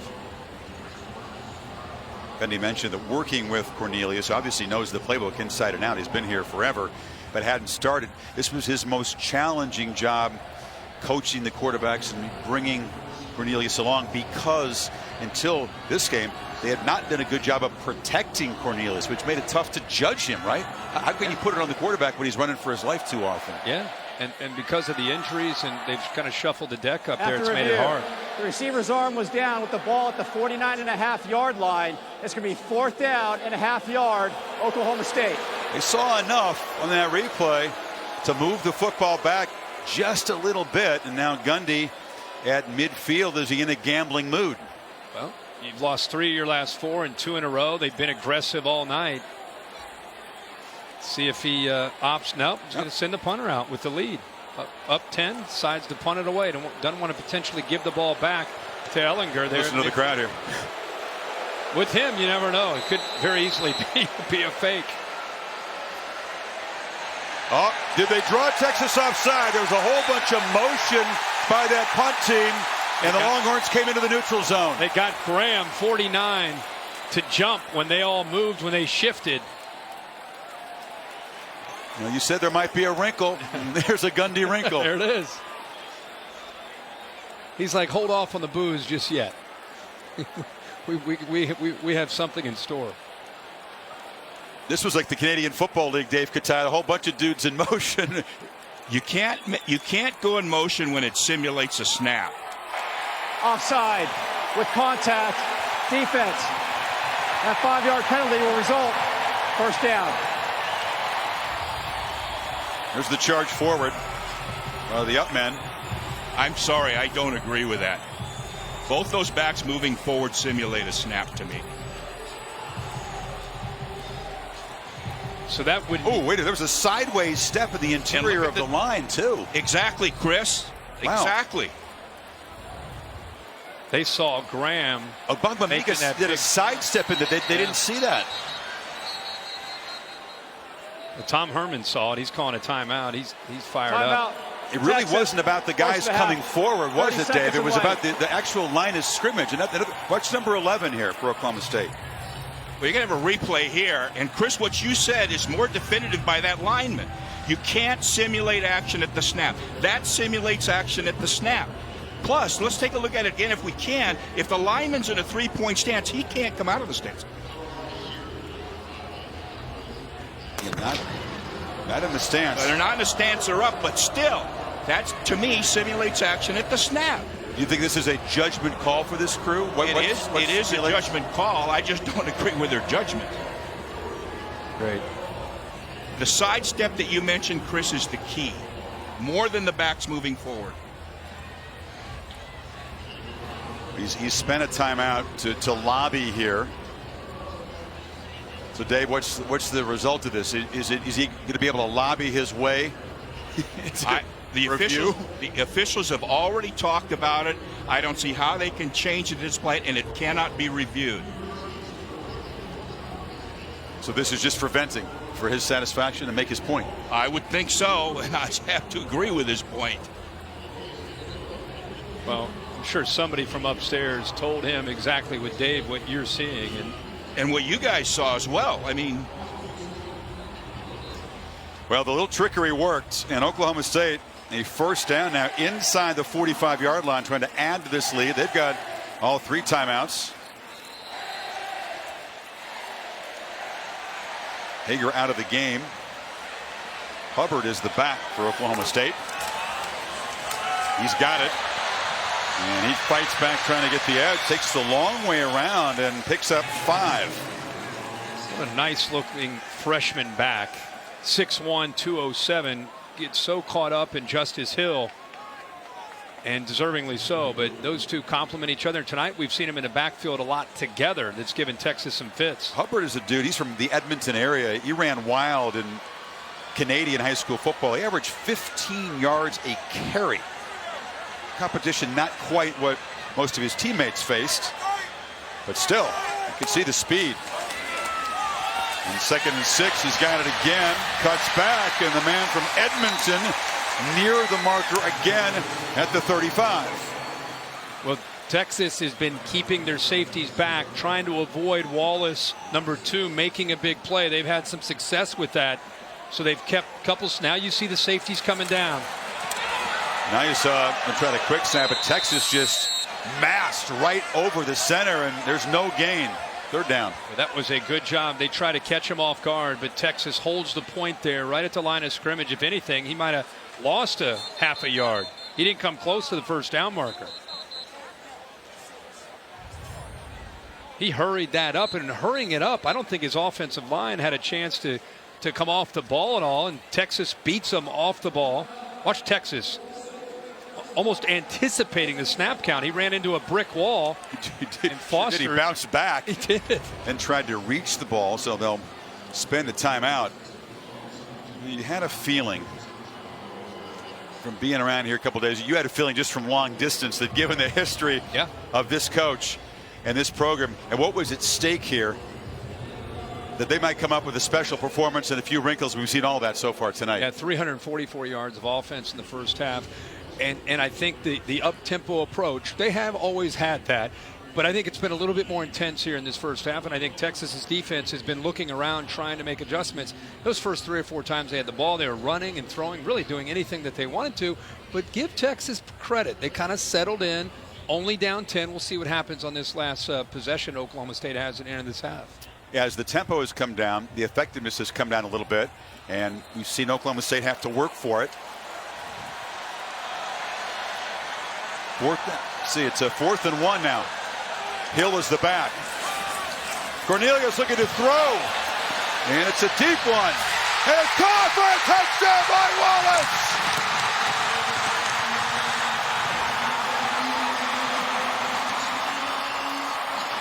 The king of contested catches does it again. Wow.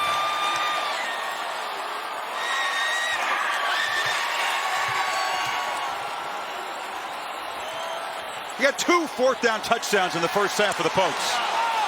Mike Gundy, I said that earlier. 2 words, Mike Gundy. 4th down and short. You're thinking they're going to run the ball and be safe? No way. One-on-one on the outside, and they go to it. Good against good. Wallace against Boyd. And I think Boyd's in position, Chris. He mistimes his jump. He sees the ball. It's almost like a punt. He just jumped too early. Wallace ends up timing his jump perfectly. Watch Boyd, good position, in phase, finds the ball, go up. He went up too early. Wallace waits, goes up, and then Brandon Jones coming over, anticipated Boyd making a play on the ball. Just jumped early. It's a tremendous catch, but Boyd, it's been a tough first half. He sits out the first quarter, disciplinary reasons, comes into the second quarter, and Wallace is just having his way over there with him. 8 receptions, 167 yards and a half. With 2 touchdowns. Looks like he has embraced the challenge of facing Boyd in this quarter, and also of being the focal point of this passing game. He's a backup. He's waited a long time to star. He's been completely in the shadows until this season. Time to step into the bright light. Think of some of the receivers they've had in this offense that Mike Gundy's had over the years. James Washington last year, Robert Woods, Justin Blackman. And they always seem to have, Des Bryant always seem to have big play receivers here. Oklahoma State has gone to the guys who you figured would cause the damage, and Cornelius throwing it 21 times in the first half, completing 16. Chuba Hubbard has done a great job complimenting Justice Hill, who was the man early. And look at Wallace, what you talked about. Just a monster half. He's had a great year, even though this offense has sputtered at times. He's been very consistent for them with his big play threat, replacing James Washington, who went off to the NFL. Now you're Texas. You got 2 timeouts. You're down 17. You get the ball to start the second half. This possession and a chance to get points, huge for Ehlinger in this offense. 3-man rush. Ehlinger, as a flag comes out, will take off and run. And still running, and gets to the sidelines. I'm sorry, Chris, that's a free play there. Oklahoma State just jumped. Official on the far side called it. He chose not to look downfield with the free Offside. play. Number 1, defense. That penalty is declined. Result of the play, 1st down. They'll move the sticks. It was a 1st down. Cameron Dicker's got good field goal range if you're thinking about Texas trying to add 3 before the break. That time they rush 4. Ehlinger has protection again, steps into the throw, and it's incomplete. Little Jordan Humphrey was covered, but it looked catchable. Just like Texas defense in the last possession. 2 safeties deep, trying to take away the outside threats of Colin Johnson, who's known for his ability to go up and make a play. So what do? Go to the middle. Little Jordan Humphrey and Andrew Beck have to make plays in the middle of the field.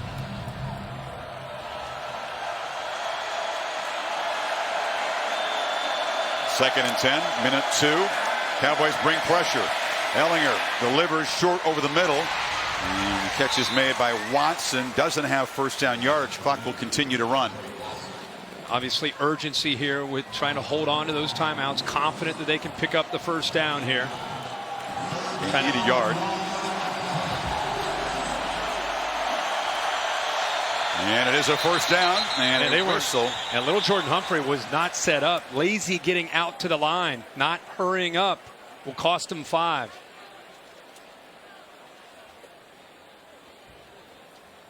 That's a crucial 5 too. 3rd and 6 now, and they didn't call the timeout, so the clock all the way down at 38 seconds.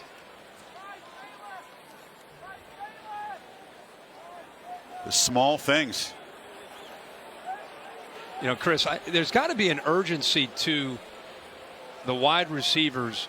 False start on the offense. Texas, not all 11 players were set before the snap. Texas has decided to use a timeout to avoid a 10-second runoff. That's their second of the half, 30 seconds in length. You got to hurry up. You know, you got to get set. Your clock's running. You're trying to preserve the timeouts, and you don't have your receivers lined up. And those are things you cannot afford to do, obviously, when you play on the road, and especially when you're down by 17 points and trying to come up with some points here at the end. Yeah, Kirk, it's doubly tough because not only is it now 3rd and 6, but inside of a minute to avoid that 10-second runoff, Herman has to use his second timeout. Yeah, exactly. And Oklahoma State's defensive style, they were almost just conceding the first down. Hey, take the 3rd and 1. We just don't want you to hit anything deep downfield, and to have that taken away because a receiver doesn't line up, that'll drive Tom Herman crazy.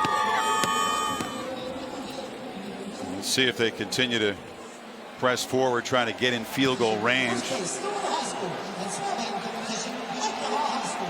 Watson is the back on 3rd and 6 now. They put 3 seconds back, so there's 41 to play. And here comes a reverse. Humphrey to Johnson, who's being chased, gets a block, has some space, and it's Duvernay, who does get the first down right at midfield. Well, Oklahoma State was there, sniffed out by Bundage, but not able to make the play. And Duvernay has enough speed. Once he got out of the arms of Bundage, he gets to the corner, picks up the first down. Clock stop as they move the sticks. Now it's running again inside of 30 seconds. Ehlinger throws incomplete. Again, try to put the ball in traffic, and they're all over Colin Johnson tonight. That was Green. A.J. Green continues to have a big night. Clearly took this challenge personally this week against Colin Johnson, the big, tall, wide receiver. Gets in there, does a nice job not getting in too early, but once Johnson had his hands on the ball, he got his hand on his forearm and pulled that ball out of there. And now whistle, 21 seconds to go in the half before the snap. Mike Gundy. He'll spend a defensive timeout. Timeout, Oklahoma State, second of the half, 30 seconds in length. Goodyear providing the aerial coverage tonight. Beautiful night to fly in Stillwater. From the end zone to the uprights, nothing comes between hard work and a goal. Goodyear, more driven. His 2 big weapons have really been neutralized. Humphrey and Johnson.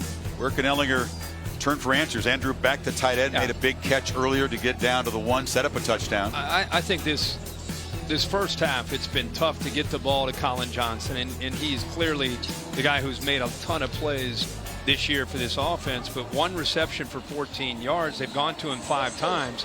I keep talking about the job A.J. Green has done. So for now, until you go to halftime and make some adjustments, you've got to try to attack the middle, which is, again, Humphrey and Beck, that have to win one-on-one against safeties and linebackers. Based on the pregame warm-up, Cameron Dicker was booting it from about 52 yards. They need about 15, 16 yards. Give him a reasonable field goal chance. They do have that timeout. Cowboys rush 3, and Ehlinger has all kinds of time. Still scrambling. Chase now, sandwiched and knocked down at the 45 with 13, 12, 11. Jordan Brailford, top sack man, and the nation's top sack defense, has made the play that will apparently end this first half. Herman says, I have seen enough. An inspired Cowboys team on homecoming. A monster offensive performance with Barry Sanders looking on approvingly. And Texas will need another patented comeback against the Cowboys to avoid a first conference loss. The cushion is 17 for the Cowboys in those throwback uniforms. And Mike Gundy making his way toward Maria Taylor. We'll get head coach's reaction to a tremendous, complete performance by his team in the first 30 minutes. Maria? All right, Coach, you've scored twice on 4th and 1. What's the thought process behind that aggressive play calling? Well, we feel like we got to score some points. You know, Texas is very talented, and they've been able to score, so we feel like we got to be aggressive and score some points. What's impressed you most about this first half performance? Well, we've been pretty efficient offensively. We've been able to play with some tempo. Looks like that we're holding up. We're in pretty good shape. We've been able to rush the football effectively. And defensively, we've been able to limit big plays for the most part. Thanks for your time, Coach. Thank you. Gundy's team had a streak of 19 consecutive wins after leading at halftime, snapped in their last game when K-State came from behind on the road. The lead is 17 for Oklahoma State. The end of the first half here in Stillwater. The Capital One halftime report is coming up right after these messages. Tonight's crucial Big 12 collision. Texas, Oklahoma State. I'm on the path right now, put the plate on the mic. If I write mine down, I cite my crowd. Wallace fighting, touchdown! Everybody alive, everybody alive. Everybody listening to this thunder alive. Come on up in the vibe, come on up in the vibe. Come on now, come on now, come on now. You gotta survive, I said you gotta survive. Set for the second half. Saturday Night Football, presented by Walmart. Fast and furious start for the Cowboys on homecoming here. Kind of an all-in approach by Oklahoma State. And as underdogs here, they lead by 17. And Texas defense, which had been stout. Head spinning, Kirk. They'll get the football to begin the second half here, trying to cut into the 17-point lead. It's been an offense that's more accustomed to protecting leads in the second half, not trying to rally furiously. Jamison, after hesitating, is going to bring it out, and he'll be knocked down short of the 15-yard line. Our Pacific Life game summary shows you Sam Ehlinger. He came in with the concern about that right shoulder. He ran for a pair of touchdowns, though. Yeah, showed some nice moves there to get the ball into the end zone and try and get this Texas offense ignited. They've not been able to make big plays throwing the ball. We'll talk more about that in a second. And, of course, if you just joined us, Taylor Cornelius, who has had an up-and-down start to this season, has had a huge first half, 16 of 21, and his main target, of course, on the outside has been Wallace, 2. They try to get the ball inside to Humphrey. That's a staple of the Texas offense, that slot slant. First time they really connected to that on that. Yeah, the Oklahoma State defense has taken away a lot, especially on the edge. Coming into this second half, receivers have only had 3 receptions. That's the 4th there, with Humphrey coming up with his 3rd of the night. And spinning free is Ingram. He's still fighting for yards. It's a first down to the 25. I'm sure a big part of Tom Herman and his staff talking to this offense was the importance of execution and urgency with this 17-point deficit. It's not just about trying to come up with plays that are going to work, but there's got to be a little bit of kind of a sense of that urgency that Texas is very familiar with.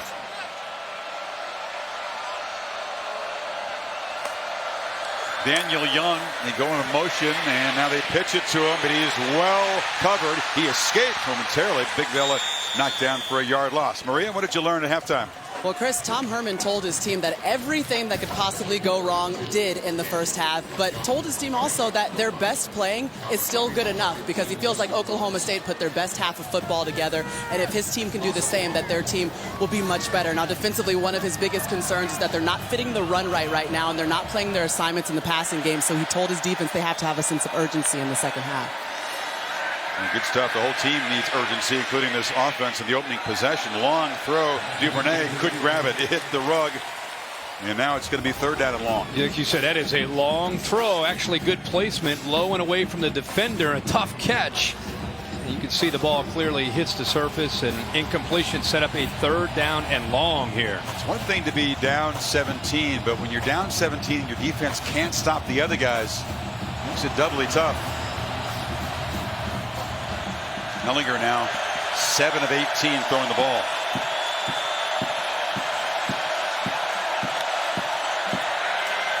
Cowboys spy him and rush 3.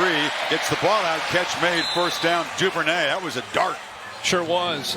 They continue with coverage to take away Colin Johnson to his right with 2 defenders, one underneath, one behind him. So he has to work back to his left and eventually find Duvernay, who's a junior, highly touted and very capable, has great quickness. That time settled down nicely on that 3rd down. It was a big conversion.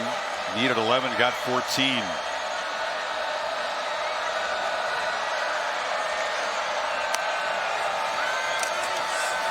Ellinger looks downfield. Duvernay again way over his head. Little pressure from Jarrell Owens off the edge, hit the quarterback. Yeah, a lot of pressure after the throw. He got thrown down pretty good. Forced him. Look at Owens work with his hands to eventually get to Ellinger. And remember, it's the right shoulder. It looked like he actually came down on the left. The right shoulder is the one that the Longhorns are obviously concerned about. But that really has not shown any sense at all that it's bothering him at all tonight. I don't think he wants to show the coaches, even if it is, right? Yeah, pretty smart. Humphrey in motion. Ellinger takes a peek that way. Now it's a screen underneath. And blockers for Ingram, but not much there. Flying through to make the tackle. That's a nice play by Malcolm Rodriguez, the safety. Well, they had it set up nice. They brought a blitz. Buttnich one ends up trying to get in there. He's almost baiting them to come in. And he's got 2 or 3 blockers. It's just they weren't able to get out in front of him, and well defended to prevent that from being a bigger play. So 3rd and long again for Texas. They need 8.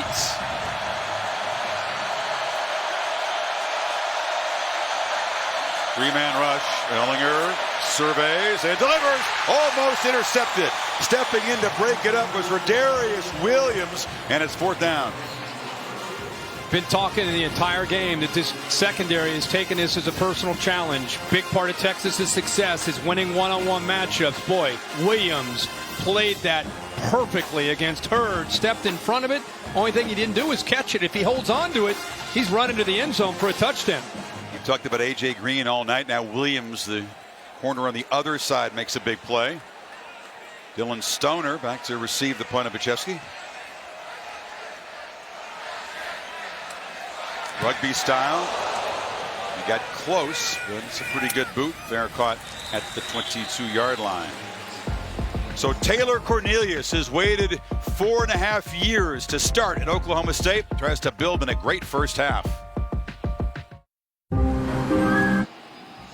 Kirk, here's the Cornelius pass chart. Only 5 red X's, which are the incompletions. The 3 stars are the touchdowns. The thing that stands out to me is how much he has worked the right side of the field. Oftentimes where Wallace has been aligned, you can see the 3 stars where the 3 touchdowns. That big one over the middle early, and then it was able to go down the right side again, right sideline to find Wallace on 2 occasions. With P.J. Locke, who limped off so slowly in the first half, giving it a go, trying to grit his teeth and play through some pain for Texas. He's the nickel back. Hill spins out of 1 tackle. Stearns, did he bring him down? Was there a whistle? I didn't hear a whistle. And Hill just kept kind of fighting for yards. A very delayed whistle. We're going to spot the ball, though, back where he was initially grabbed. I'm not sure what the delay was. Yeah, and here they come back with that tempo approach that they had early in the game. Well, again, that time in a heavy traffic, and he's going to be knocked down by Menahu. It's 3rd down now. I mean, the battle up front with Oklahoma State and Texas favored. Cornelius gets the good numbers, but it's really the offensive line running and pass protection to give Cornelius a chance and Justice Hill to be able to run the ball. They converted more than half of their 3rd downs in the first half, 6 of 11. Texas come after him. Yeah, here comes the pressure. Cornelius from the pocket delivers across the middle. A flag is down as Stoner is knocked down short of the 1st down. Wheeler tackled him there. I think Menahu might have just been lined up offsides. Up at the top of the screen, 90. I don't think he jumped. I think he just lined up offsides. If he did, Kirk, that'll be another mental mistake by this Texas team. They have not played clean tonight. Yeah, right here, he looks like he's lined up offsides. That would not make it a 1st down, but it'd make it 3rd and short.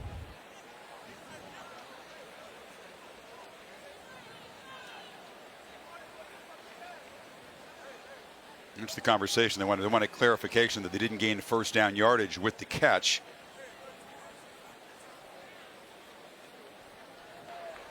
Offside. Number 90. Defense lined up in the neutral zone at the snap. 5-yard penalty from the previous spot. Replay. Because they were short, they'll take the penalty. It'll be third down at about a yard now. Mental mistakes. A lot of this two-back look like Hill and King both in there behind Cornelius.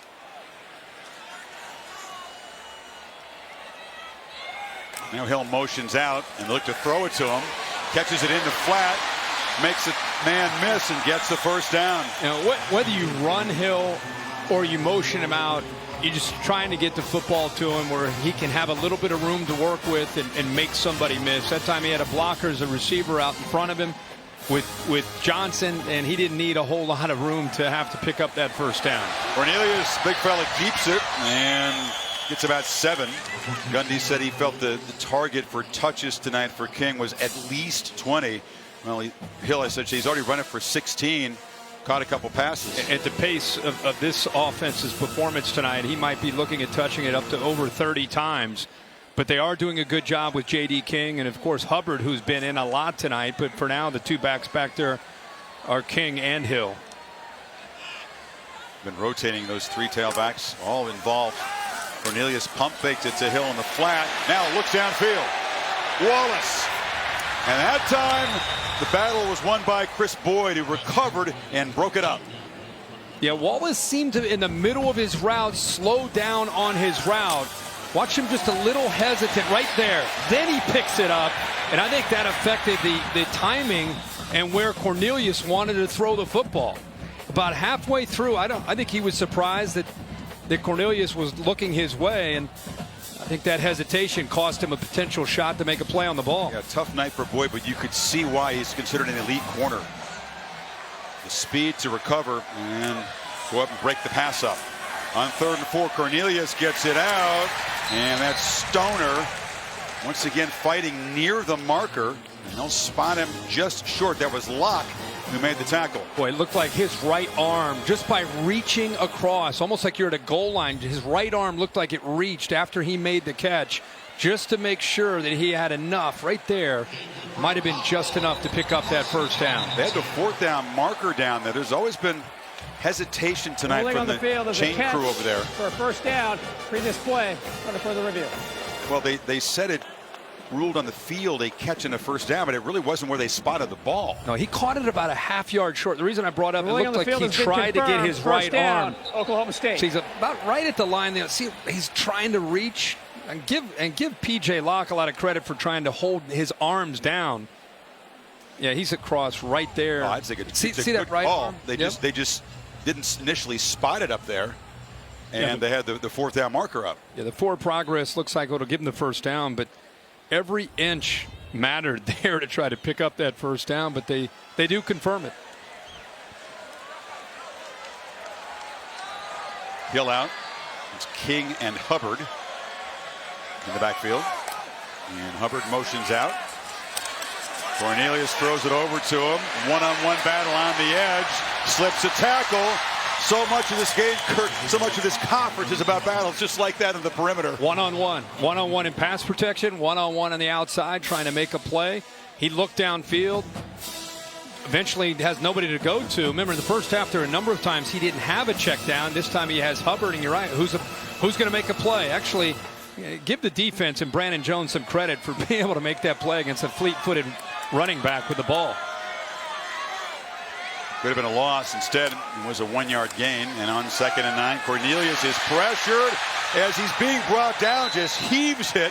Heavy pressure from Gary Johnson. That ball did not reach the line of scrimmage, so they have the conversation about intentional grounding. Well, it's important that he had a receiver. He had his running back out there, so it didn't necessarily matter if the ball reached the line of scrimmage. He actually had an intended receiver within the vicinity. I guess that's the vicinity. Yeah, absolutely. That's a fuzzy definition of a vicinity. Well, he was out there. It's 3rd and 9. It wasn't pretty, but he was out there. Hill's back in the game to the left of Cornelius. And Stoner motioning into the slot now. Cornelius looking to the left. Has to dodge pressure again. Gets it out, but it's incomplete. Heavy pressure. Hager got near the quarterback, and now it's 4th down, and Hager is still down on the field, and now he's up. They've got 5 guys up close to the line of scrimmage right up here, and watch how they work in unison to be able to twist right there.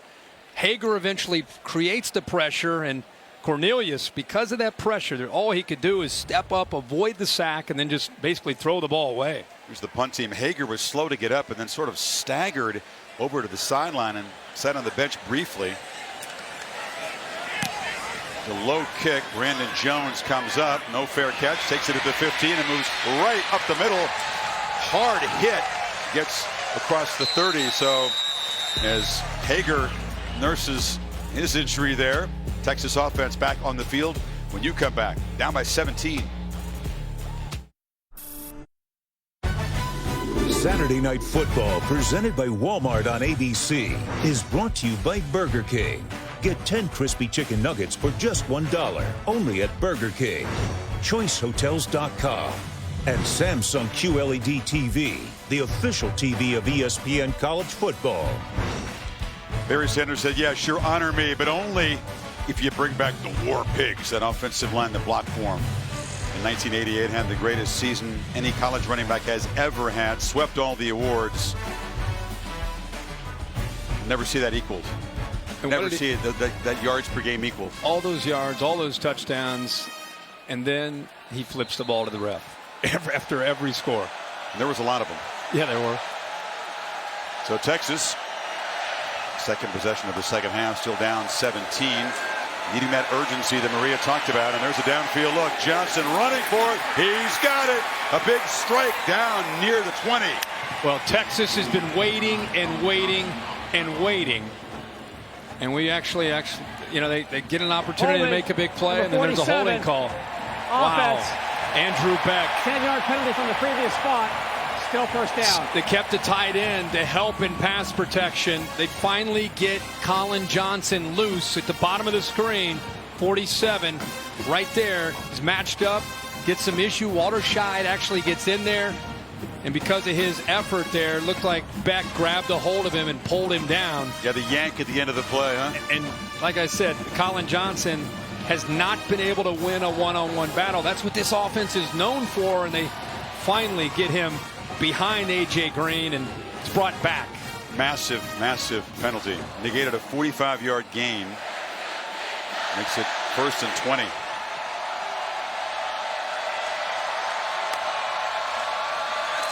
Pressure comes. Ehlinger running for his life and slings it into the bench. They brought the heat and blew up the play. To Cassidy Hubbard there for an update. Chris, the only one-loss Pac-12 team, Washington State, visiting Stanford. Cougars' Blake Mozzie with a 42-yard field goal for the win. Wazoo improves to 7-1, 41-38 the final. Guys? Wazoo keeps rolling. Oregon State, hate to report this, got a road win at Colorado after the Buffaloes led 31-3. Beavers came all the way back for their second win of the season. Went to overtime. Yeah, it's a tough one. Oh, yeah. Pressure again against Ehlinger. Better protection. High throw off the hands of Johnson. Boy, that holding call. I was about to say, I can't help but go back to that 31-14. And a night where the offense so far not able to get the ball out to the wide receivers. Humphrey has 3 receptions. Johnson just 1. And they finally hit him. And they have it brought back and lose 10 yards. So not only do you have the big gain, but it sets you back and behind the sticks. Beck is a very disciplined player. They call him the Navy SEAL. His dad was an Army colonel, lived all around the world. Not a mistake-prone player, but that holding call was huge. On 3rd and 20, Ehlinger just trying to create some magic. Goes down to Johnson again. They get tangled up. No flag. Green continues his fine coverage tonight. There was some pushing and shoving for both guys, but not enough for the official to make the call. Both guys are in position. Both have the... See, because the defensive back has his head turned and looking at the quarterback, he has every right to be able to have a chance at that ball. So he didn't do anything to prevent Johnson from getting to the ball. So good no call. big assist on the penalty, but it's the 4th time this Pokes defense has forced a Texas 3-and-out tonight. Stoner, the punt returner, standing at his 44. Cowboys with the lead here, a chance to get great field position. Pretty good punt though. Wow, Buchevsky drove it way back and out of bounds. Ozzie does his job, and Oklahoma State will start at their 25, up by 17. Endless. Curtis might be making his maiden voyage to Stillwater here on the All-State bus. Busy Saturday, Kirk. What's the All-State mayhem moment today? Well, the big one was Kentucky. Down most of the game. They get an extra play here after a flag on the last play of the game. They hit the touchdown to win the game. Mark Stoops' defense did not allow a first down in the entire second half, and they go on the road and get it done. That was some scene in the Kentucky locker room, right? Hoisting Stoops up in the air. There's a handoff, and Justice Hill with a quick burst for about 7. By the way, Kentucky hosting Georgia. It's kind of the other game next week in the SEC, but it's a good one. Yeah, you're right. With LSU and Alabama getting a lot of the national headlines, that's a sneaky game, especially Georgia winning, Kentucky winning. They'll be fired up in Lexington for that one. 6-yard gain for Hill on first down, and now we'll see if Gundy ratchets the tempo way back, slowing things down, using some clock with the 17-point cushion. Yeah, it's always the challenge to maintain what got you to this 31-14 lead, but also you want to work clock. But a big part of that's been that urgency and tempo. It's play action and a downfield shot. And Wallace running free, leaps, and makes the catch in the red zone. And the monster night for number 2 continues. Safety comes up. Brandon Jones creates this one-on-one. Look at this. Look at the gate by Wallace running away from Chris Boyd. Well-designed play by Mike Gundy and his staff. Took away Brandon Jones, who is back deep with an inside receiver. Made it a one-on-one opportunity, and once again, Cornelius finds his go-to man. Gate. He looked like a guy running at 200 meters, right? He was getting out of the blocks there. 49-yard gain. They're threatening again. Texas shows blitz, and he'll be swarmed and sacked.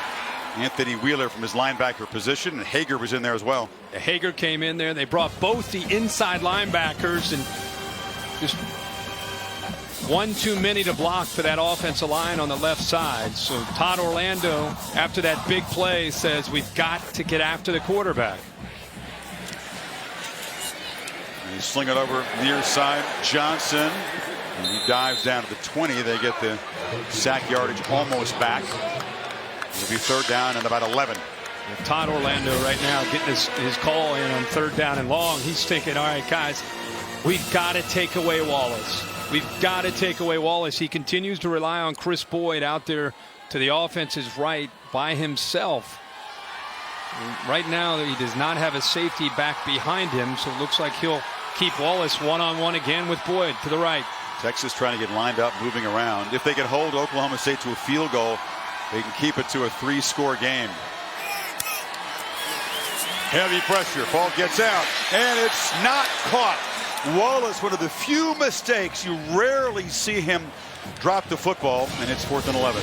We just talked about how you got to get the ball to him, especially on third down. He's got enough of a cushion to work with there, and one of the few throws we've not seen in rhythm to Wallace. Throws it back to the inside behind him, or once again he had Boyd beat, and that would have been a first down if the ball's thrown on the money. You're right. Cornelius said, my bad. He took the blame for that inaccurate throw, and so Amendola has missed one tonight. Only his second miss of the season. That was from 41. Made the chip shot earlier, and this one starts right and stays right.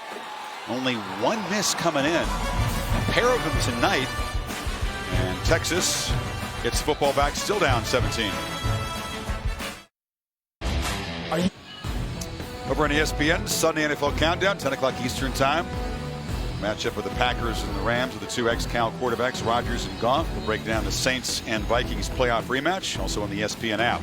Well, Kirk, the Texas team has 196 total offense tonight. Tylan Wallace, 216 receiving yards by himself. Career night. And then some. So Texas, even more urgency now with every possession.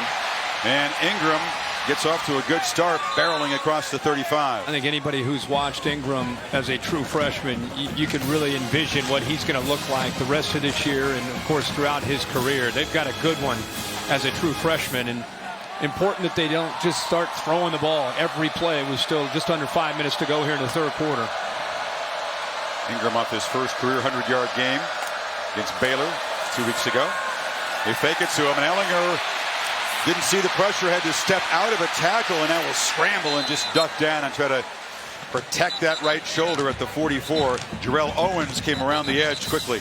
A lot of times that's where you fear it the most, is when a quarterback takes off to scramble. You just don't know what he's going to get caught up in.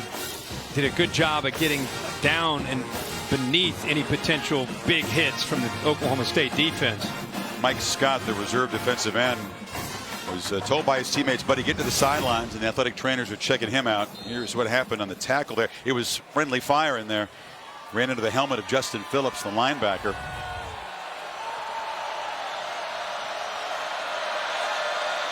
See these wide splits? They're trying to create vertical seams and one-on-one matchups with those. Ingram picks his way and will move the sticks to midfield. You know, when you see in the Big 12 conference, and more in the Big 12 than I think any other conference, receivers in this era of the spread world we live in, you're always going to see big, wide splits. But in the Big 12, it's almost sideline to sideline. And what they're trying to do is create vertical opportunities and one-on-one opportunities. Cowboys shift around just before the snap, and now Ehlinger will check for the sidelines, make his adjustment. Plenty of time on the play clock. And now Oak State shifts again on defense. Ingram, after all that shifting, wrestles and gets smacked hard, spun free for 2. You picked up on that cat and mouse game. Both the coordinators looking over, trying to adjust, trying to make changes, and Oklahoma State wins that battle. You know, Oklahoma State lined up in a certain defense. Ehlinger looked over, they got the change, made the call, and right before the snap, Oklahoma State moved again. So just trying to confuse Texas the best they can. Horns need points on this drive, you feel, but not showing so far a great deal of urgency in terms of tempo. Ehlinger, a shot across the middle. Johnson makes the catch, and that'll set him up in scoring position down near the 20. Well, this is the first time we've seen him get loose and have a chance to work to the middle of the field, because this safety moves and it creates a nice crease right there. He's able to get behind that kind of hang player. Safety that was on the hash went to the middle of the field, and Ehlinger recognized that and finally gets the ball to the big fella, Colin Johnson. Yeah, finally they've targeted him 8 times, Kirk. 2 completions to him.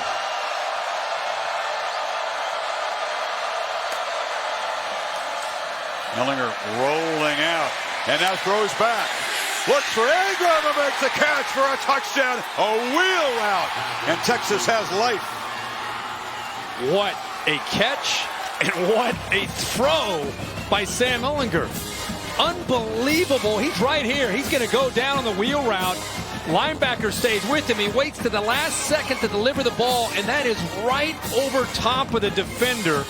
Right where it has to be. Justin Phillips in pretty good coverage, but the accuracy by Ehlinger, perfect. Did you like the savvy move? Ingram's a true freshman. Didn't bring his arms up to the last split second. Yep. And Phillips didn't know the ball was coming. So Texas takes it 78 yards in 6 plays, less than 3 minutes, lead back to 10. And it shows you the versatility of this talented back. He is known coming out of high school as just being an outstanding running back, but the coaches have been bragging about, for a young player, he has the versatility to be able to catch the ball, be able to get downfield, create one-on-one matchups against the linebackers. But that was a big-time catch, and give Ehlinger a lot of credit for the location and where he put the ball. That was a big play. It sure was. And the first receiving touchdown of Ingram's young career. He's been a pretty effective pass catcher, but that's the biggest play he's made at a receiver. And Ehlinger, a beautiful throw. Keontae comes from Carthage, which is in East Texas. It's not far from Shreveport, Louisiana. As you said, they can look forward to a few years of this guy running the ball in Austin. Yeah, they've had so many great backs over the years, but really, Chris, you got to go back a few years to start thinking about the elite backs like Jamal Charles and Cedric Benson and some of the great backs that they had. They had him there for a while. Put him with every. Jamal Charles had incredible speed. Oh, yeah. But I'm saying he reminds you of more of flash of those kind of backs than what they've had in the last 5 or 7 years, 5, 6 years. Talked about the Patriots and the Bills. Monday Night Football, 8:15 Eastern Time on ESPN. Also on ESPN2 and Espanol and the ESPN app. Tom Brady on the road against Buffalo. 28-3 in his career at Buffalo. Can you name the 3 quarterbacks that beat him? I asked Barry, he came up with it. Drew Bledsoe, Ryan Fitzpatrick, and Kyle Orton with the 3 quarterbacks. I would not have gotten the third one. No way. Next Purdue Boilermaker. The lead is 10, and the crowd is a little bit uneasy, but when in doubt, just go back to Wallace. Avoid there. The missed field goals keeps Texas in the game, and then the kind of the ball's back in the court of Mike Gundy. He's had an aggressive approach tonight. We've seen 2 touchdowns on 4th and 1. He's been aggressive all night. Keep in mind they've lost 2 games in a row, lost 3 of their last 4. They're playing a number 6 team in the country. He's been aggressive. Will he continue to be aggressive with his 10-point lead deep into this second half? Couple of tight ends in the game. They motion one back. And Hill running into heavy traffic is going to be mobbed. He'll lose yardage. And now you got a fairly important 3rd and 5.5 coming up. Yeah, huge, especially after that Texas touchdown. It's important 3rd down here for Mike Gundy. But I will say this, that first half, one of the things that we talked about, the line of scrimmage was owned by Oklahoma State. Not the same here in this second half. They're not pushing this front that's been rotating to stay fresh a lot tonight for Todd Orlando, and that has paid off because they're playing a lot better at the point of attack against this offensive line.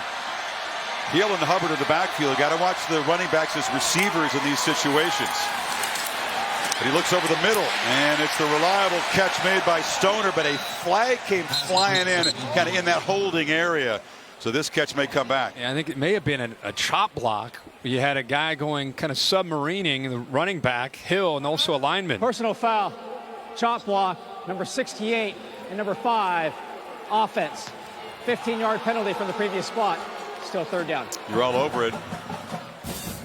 That's Delonte Noel, one of the backups pressed into service. Looks like Shane Richards, the big starting right tackle, was injured in the first half, not able to go here. Yeah, they've been rotating different bodies up there.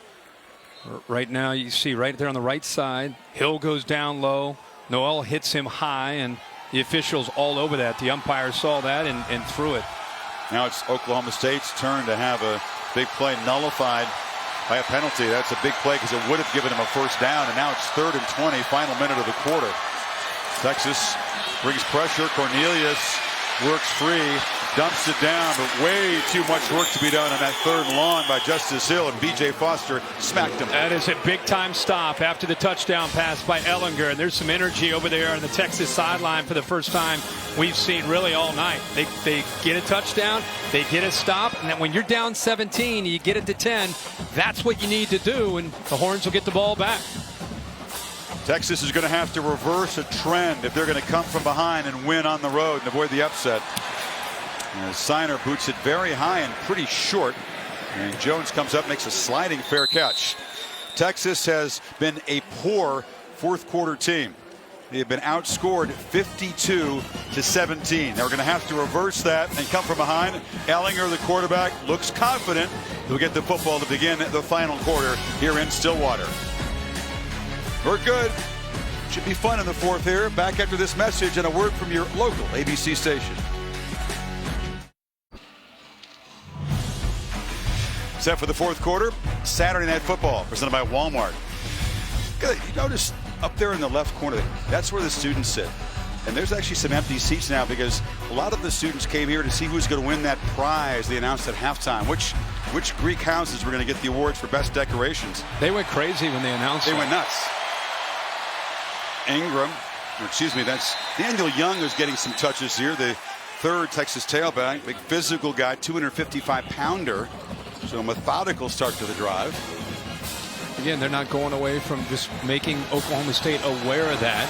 Remember, Beck is due, 47, who's lined up just to the top, just to the left of the left tackle, Anderson. He gets matched up, and he can win in the middle.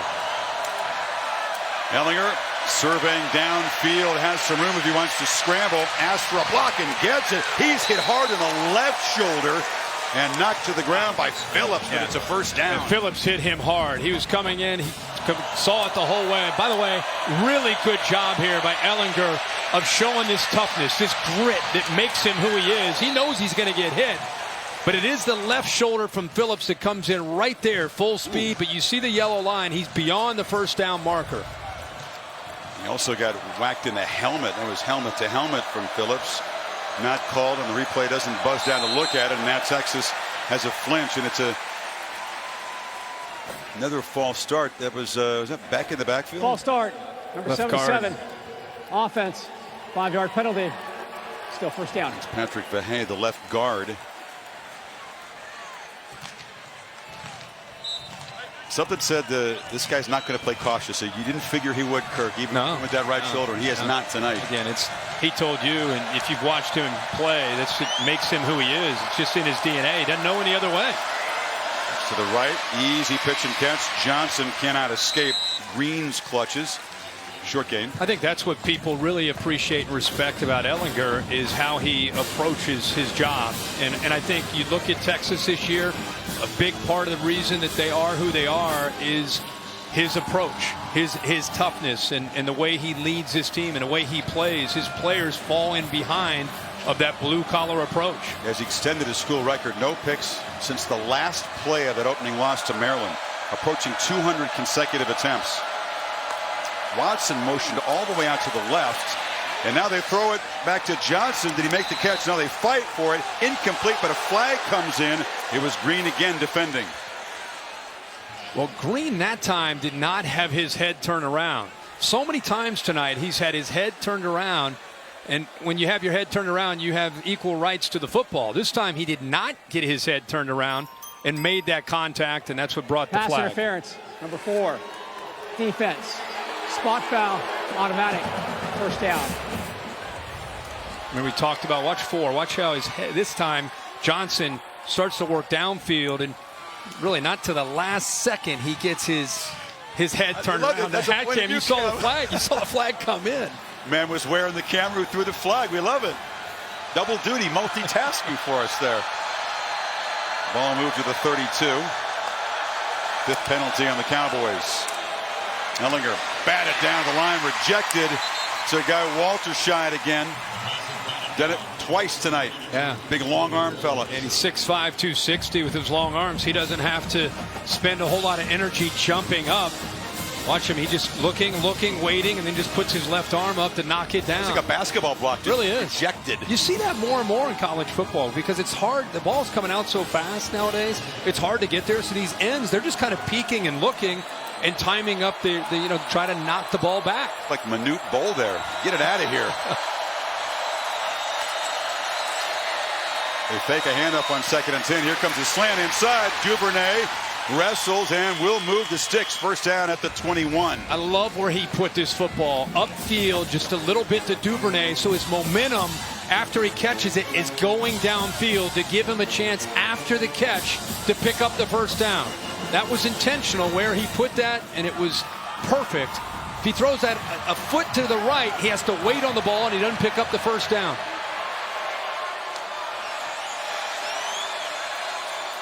He's got one-on-one. Ehlinger rolls out and delivers down on the sidelines. And they're conferring, catch made. Yeah, that's where the length, Chris, of these receivers pays off. Watch him with his long arms, and then the left foot is down. Flawless. Perfect execution. Great ball again. They're playing really fast. There'll be no review just to confirm whether or not he had control when the foot was down. You said you got to be quick on the draw. Here's another look at what they call the catch. Yeah, I think it's a great catch. Gets his left foot down right there. See, look at how strong his hands are. It's definitely a catch. And again, that's where ball was not moving. He had control, yeah, even with the fingertips. It's not just that you're tall. It's how long his arms are to let him extend to make that play with those strong hands to get that foot down. Ehlinger rolls, pop pass, touchdown. Back.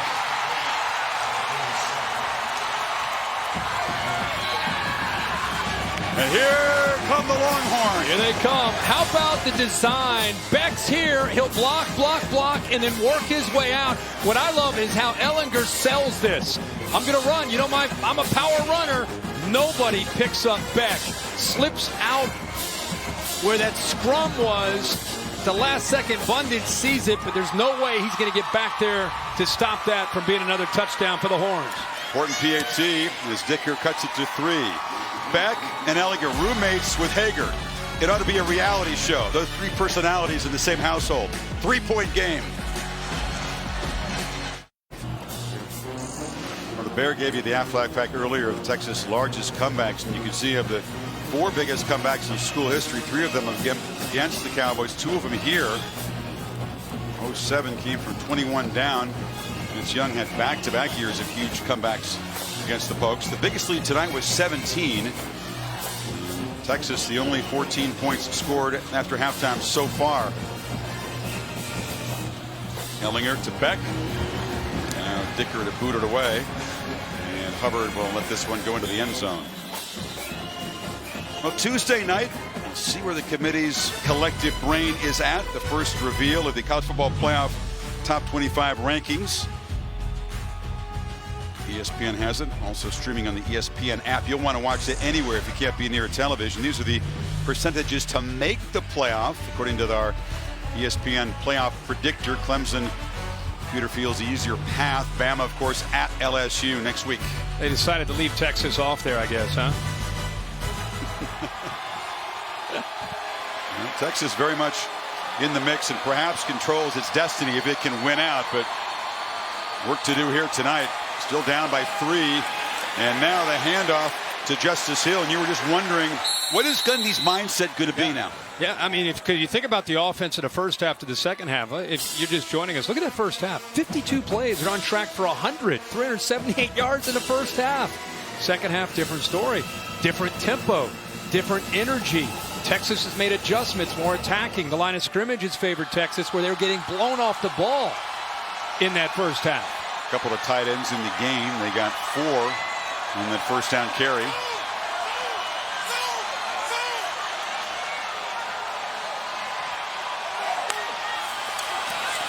Hill barely got the handoff before the penetration got him, but he got the football and spun free and has a first down. That is a big-time play by Hill because Hager slips through there with his quickness. Right there, he's tackled. But the spin move at low center of gravity, and he anticipated Hager. He saw Hager out of the corner of his eye, which allowed him, before he even got the ball, to be prepared to spin away from that contact. So instead of 3rd and 6 or 7, it's 3rd and about a yard. I thought he would be spotted with first 10 yards. He had moved it back, so it's 3rd and about a half a yard. He's got it again, and even with a push from the quarterback in the offensive line, he's not going to make it. Texas defense rises up, needed a half yard, didn't get it. Well, we've seen in these short yardage situations, Oklahoma State almost running into a brick wall. It's because Texas getting off the ball faster, getting lower. Hager right involved in that, and entire defensive front linebackers shooting into those gaps. Are they really too. booing the decision to punt here? I don't know what to. The 34-yard line, up 3. Remember the trickery last time? They ran the 2 up men up and shuffled some guys sideways in the line of scrimmage and drew the offside. Texas has forced back-to-back 3-and-outs, and now Brandon Jones back to receive the punt, which is a good one. He's going to drive Jones way back inside the 10 and has to scramble around just to avoid a safety, and is stopped up at the 2-yard line.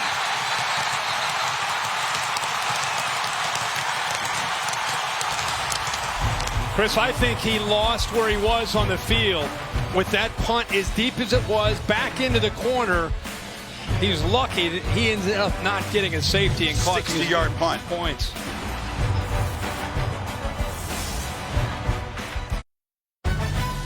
Saturday Night Football on ABC is presented by Walmart. Discover more ways to shop at Walmart today. In part by Pacific Life. Experience the power of Pacific. And Ford. built Ford proud.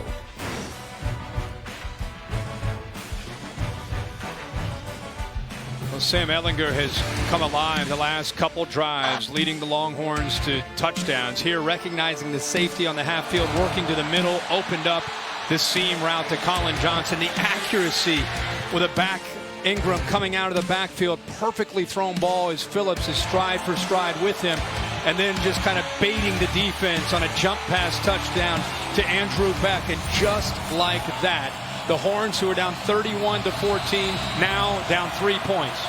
But the great punt by Seiner and the decision by Jones backs Texas up, and Ehlinger from the end zone looks deep downfield and shoots it over the head of Johnson, who is battling with Green one more time. One of the things our cameras, when you and I are at breaks, our cameras are working, and Sam Ehlinger has a look on his face like he's like a kid in a candy store. He's one of those guys who just loves to compete. And even when they were trailing, he had a vibe about him that looks like his team believes in him, and see if he can do it another time. This time much more challenging, pinned inside his own 5. Handoff. Young. Not much. It'll be 3rd down and long. He is, of course, the ultimate Texas Longhorn. When he committed to Texas, they used the baby photo of him shooting the hook 'em horns, and it was like an infant. Westlake High School in Austin. Extremely popular and prominent family in the community. Most of you know Sam's commitment to this program, battling through an injury tonight. Up against it now, though. All those Pokes paddles banging on the wall, making it loud. They need 9.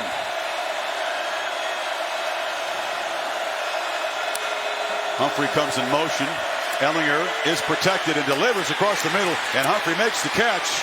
And a crucial 1st down out to the 18. They played man-to-man, and the linebackers cleared out to cover the receiver and a back out of the backfield. Nobody in the middle of the field picks up little Jordan Humphrey. There's a flag in the end zone. Holding, number 77, offense. Yep.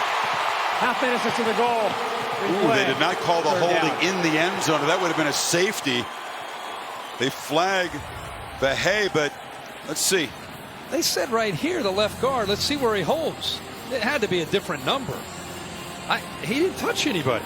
This is who they called it on. Maybe it's right here. Yeah, Anderson. The left tackle. There it is. Well, it looked like you had him in the end zone. That's the safety. Because I was trying to find who's holding outside of the end zone. Nobody. I think they caught Anderson, a left tackle, but I think he was in the end zone. Well, Texas caught a break because it does not result in a safety. Does nullify the 1st down. Makes it 3rd and 10. Ehlinger has protection, scrambles, flips it short, incomplete. Try to get to Humphrey again under pressure from Bundage. 4th down. Well, that time they may have gotten away with a hold there with Elijah Rodriguez, the right guard, 72. The line does a good job. Watch there in the middle. Watch 72. Looks like Owens trying to work around him. There's a no call there, but that pressure eventually forces him to get rid of the ball. Great coverage downfield. Looked like a hold. But another Texas penalty nullifies what would have been a 1st down catch. Fortunate not to be a safety, and the punter, Chevsky, had to be careful not to let his heel hit the end line. Stoner at the 45, and Oklahoma State, with that precarious 3-point lead, will begin in Texas territory. 11 yards on the return, 43 on the punt. How big of a punt was that by Oklahoma State to pin Texas deep, and how big of a mistake was that by the return by Brandon Jones?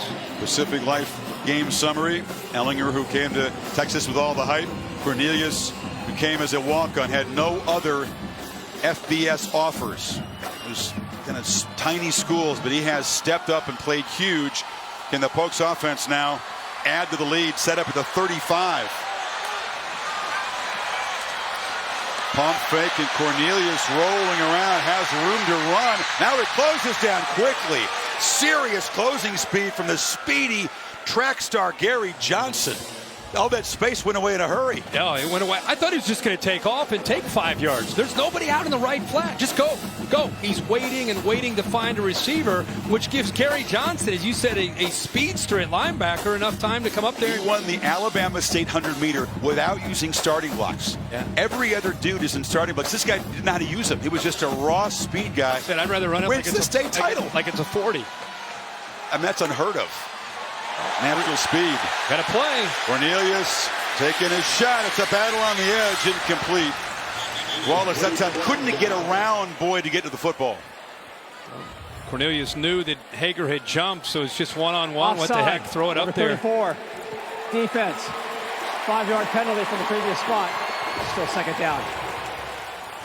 Texas, though, offside on the play. Wallace, 10 catches, 222 yards tonight on 16 targets. 10 catches tonight. He had 7 all of last season.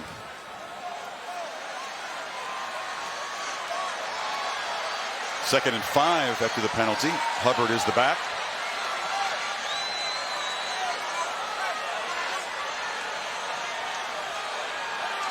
Texas brings pressure at the snap. Hubbard has a gap. In the clear, and the Canadian banging down to the 15. It's a first down. We just talked about Gary Johnson and how fast he is. They bring him on the blitz. The other linebacker, Wheeler, gets caught up with the offensive lineman doing a good job, Marcus Keys. And all of a sudden, you get a back like Hubbard with that kind of acceleration, he's going to pick up huge yards. Crucial red zone series. Can the Pokes stretch it back to a double-digit lead? Can Texas force a field goal attempt? Remember, Amendola's missed 2 tonight. They've kicked a lot of field goals in the red zone this season, the Cowboys have. This is a big moment. Quarterback work. Cornelius bashes down to the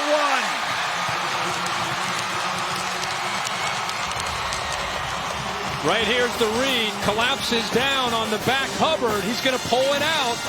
And now he's got room to try to pick up those yards. Good job of the left tackle, Galloway, getting downfield. Defense completely committing to the running backs and forgetting about the threat of this quarterback at 6'6". That, especially down in this area, we've seen it a couple times. 3 tight ends in the game for the Cowboys. High formation. Hubbard dropped the pitch. Scrambles around. He'll be dropped way back outside the 10 by Hager. Took his eyes off the ball, peeked upfield, and it cost him. That's exactly right.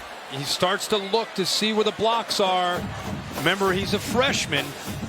Not to make excuses for him, but just little inexperience. He's lucky that ball bounced right back up to him. You can almost feel his eyes looking up instead of securing that football. He's fortunate to be able to get the ball back. Hill replaces him now. How huge could that be? From the 1 back to the 10, second and goal. Cornelius zips it short, incomplete. Wallace is coming back for the football. But now it's third and goal. With a little bit of a dangerous throw there late in the flat. Anytime you're going to have Wallace one-on-one here with Boyd, if Texas is willing to leave him out there without the safety Jones behind him, it's tempting for Cornelius, the night that he's had, to try to go just one more time to Wallace. Where do you go here, Coach? This is an extremely crucial play in this game. I think you got to use your inside receiver to take the safety away. This is a concern up top. They decided to take a timeout. The play clock was winding down, and Mike Gundy clearly senses the importance of this third and goal play. Quick break. Wow. Chuba Hubbard had a terrific evening, but he's still thinking about that drop pitch. It was first and goal at the 1. That loss moved him back. Now it's third and goal, Kirk, outside the 10. You've got Stoner right here, and of course Wallace all the way up on near the sideline. 4 receivers. Hill is the back. Can the Cowboys get it back to double digits on this play?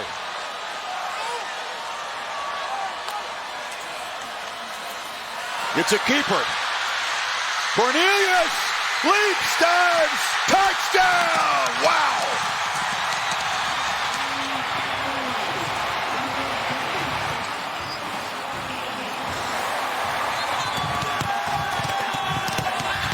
check it again. Ball get over the goal line, inside the pylon. All about the location of where that football is. He didn't have time to move the ball into his left arm. It's called a touchdown on the field. It is under review.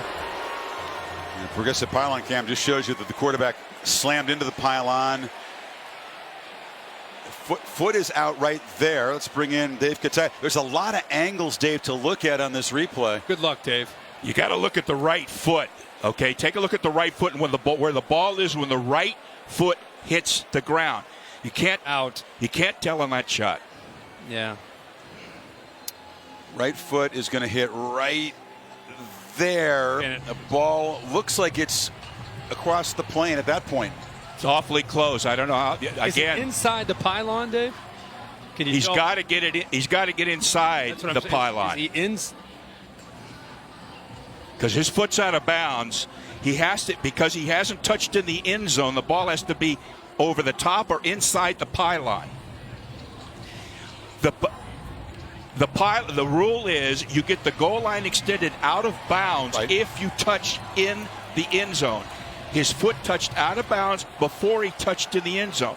So you don't get the goal line extended. You've got to get that ball inside. The entire ball has to be inside the pylon? After review, the ruling on the field stands. Touchdown. And I agree with that. It's too close to change that call. Not confirmed, but stands. What a play by the quarterback who showed tremendous effort and athleticism there. Unbelievable call. Unbelievable call. I mean, that was amazing. Great execution. But the call by Mike Gundy and this offensive staff. Cornelius has thrown for 3 and now run for 2 touchdowns. And Amendola to get the lead back to 10 inside of 6 minutes to play.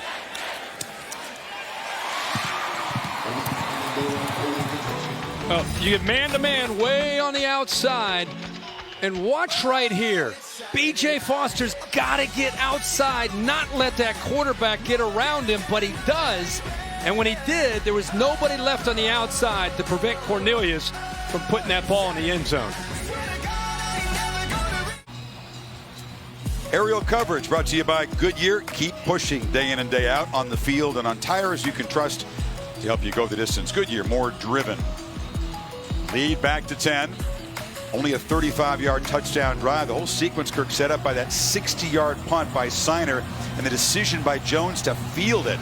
Texas backed up, 3 and out. And Oklahoma State the short field. And now 5:44 before the end of this game on the Ford wrap-up show with Cassidy Hubbard. Will she be talking about an Oklahoma State patented home field upset or a Texas comeback? You got to have urgency now, down a couple scores. Well, they've been able to score 2 of their last 3 drives fairly quickly. You look obviously for Humphrey and for Johnson to make the big plays, the chunk plays downfield that Texas would seem to need right now. But combined, they have 7 catches. And if you told Jim Knowles, the coordinator, and Gundy, we'll hold them to 7, they would like their chances tonight. Ehlinger right away sees the twist, makes the quick decision to escape and get 6. Opened up there in the middle, takes those yards, and he's looking, as he gazes into that defense, looking for those matchups that give him his best chance. He's got a running back now, so he's an empty ball be coming out pretty quickly here. He's got a back, Ingram at the bottom. Johnson slot right. We go to the left side, and the catch is made for a first down by Beck. Clock will stop briefly. Oklahoma State, entire mission at this point with a 10-point lead, 5 minutes to go. He can't give up an explosive. Nothing can get behind this defense. They're trying to keep everything in front of them. Ehlinger again dumps it down, and it's Ingram. They'll give up plays like that, won't they? Yeah, you give up plays in front of you. You rally to the ball. You keep the clock moving. You just cannot make any miscues or can't miss in coverage, or you can't miss tackles. Ehlinger has a lot of time. Now will try to escape and roll out, delivers downfield, and the catch is made Johnson comes back for the football in Oklahoma State territory. I like that you said coming back, but watch him out to the right. Watch how far he is downfield. And he sees it. Now it's backyard football. He adjusts back. He sees his quarterback in trouble. Pretty good effort there by Ehlinger again, just to get that ball off. He didn't just come back. He sprinted back. Sure did. To make it a shorter throw. Ehlinger has to step up and delivers across the middle. Texas is picking away methodically at the center of that defense. That was Johnson again. Tried to catch Oklahoma State napping. They slid their running back Trey Watson down in the flat and then down the sideline on a wheel route, hoping that they would maybe be able to sneak him by, but Oklahoma State took that away.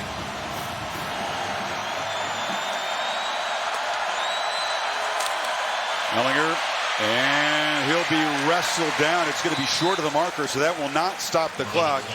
Walter Scheib made the tackle, 3rd and short.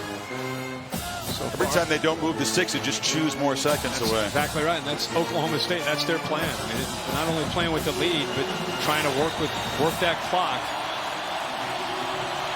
Texas taking a while now. Shift around. 2 plays to get the 2 yards, but using up clock. Quarterback keeper all the way, and it is a 1st down. So they'll get a little reprise from the ticking clock right here. That quarterback run game comes in handy in those short yardage situations, even in his 2-minute type of drill mentality. About Texas getting those wide receivers lined up quickly and letting Ehlinger get a chance to look and read that coverage. 1st down play from the pocket, slips it short, and knocked down to the 31 as Watson. So they pick up 7. Clock continues to move inside of 3 minutes. Mike Gundy feels like there's a hold on that last play. He's out there yelling at the officials. They didn't catch it. Clock keeps moving. 9th play of this drive coming up. Ehlinger dumps it down. Watson again. This time scampers out of bounds. He got the 1st down anyway at the 25.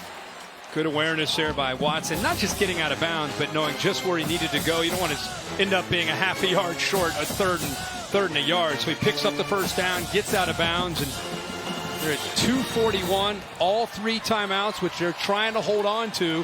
So if they get points here, get their defense back out on the field, and they'll be able to use those 3 timeouts. 3-man rush. Ehlinger now loops it downfield. Catch made by Duvernay, who breaks free. Still fighting. Knocked out short of the goal line. That was the big play they were waiting for. Great job, Chris, by Duvernay not going out of bounds. You would think with the clock running down, he makes his catch, ball thrown towards the bounds, you just go out of bounds. No, he fights back inbounds and picks up another 10, almost takes it into the end zone with that effort. 1st and goal. Ehlinger rolls and just throws it away, looking for Humphrey, but he was well covered. Yeah, nothing wrong with that at all if it's there. If the rub route works, kind of setting up a pick there to try to get Little Jordan Humphrey into the corner. Wasn't there. No issue at all. Throw it away, kill that clock. It's not about downs. It's about that clock. You'd think about the quarterback run here, Kirk, but if Ehlinger got stopped short, as you point out, the clock will continue to run. They have such confidence, though, in that play.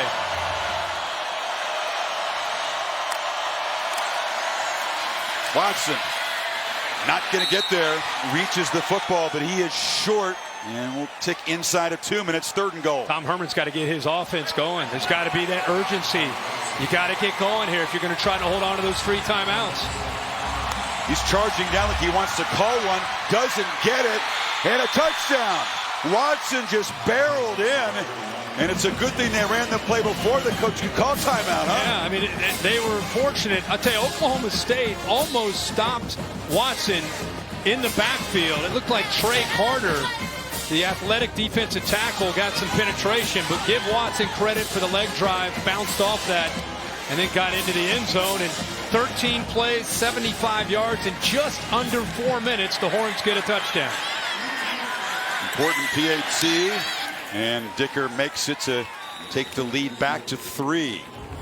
You're right, it was almost a TFL. Yeah, right here, he's able to slip through there, gets pushed around, but he's able to get into that backfield. Watch 99, he kind of gets pushed in the back by the linebacker Bundage, but unable to get his hands on Watson to slow him down, keep him out of the end zone. Here's Tom Herman, though. Look at him running down there, wanting to spend a timeout. Oh, yeah, he's trying. He's at the 20. He's at the 15. He was down near the goal line. Ball snapped. Well, the good news for Tom Herman is he holds on to the 3 timeouts. Now the question is, do you go with the onside kick with 1:46 with 3 timeouts? Well, you wonder how successful are these onside kicks. The success rate in college football, the FBS division, less than 21% so far, 19 of 92. I personally would kick it deep because it gives you some yards. Oklahoma State's going to run it 3 times. You're going to call 3 timeouts, and you're going to get the football back either way. If you don't stop them, the game's over anyway. They have not attempted one this year. They brought 2 kickers in there, and the bounce is just not there at all. That was not at all well executed. So Oklahoma State can chew on clock, but from the Texas end of the field now. I mean, if you kick that deep, and the thought process is you have 3 timeouts, you got to figure, even though Mike Gundy's been aggressive, they're going to run 3 times. You burn 3 timeouts. Not necessarily a great kick. Stoner just picks it up off the 1 hop. And now look at the territory. Even if you stop them now, if you get the ball back, you're looking at going 85, 90 yards with no timeouts, as opposed to maybe getting the ball at your own 30, your own 35. But Oklahoma State, with a first down or 2, can salt away an upset victory.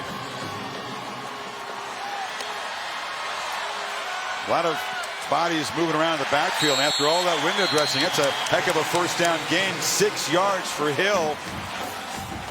Not what Texas was hoping for. They'll spend a timeout, but it's only 2nd and 4. And that Oklahoma State offensive line is pushing people around. Watch 56 right in the middle. You'll see him off to the side, just throwing the linebacker as he comes in here. See the right guard right there? Takes him, just throws Wheeler. But that was a pretty, they're running the ball. They run a little jet sweep to affect your eyes, but the white jerseys know that Hill's coming.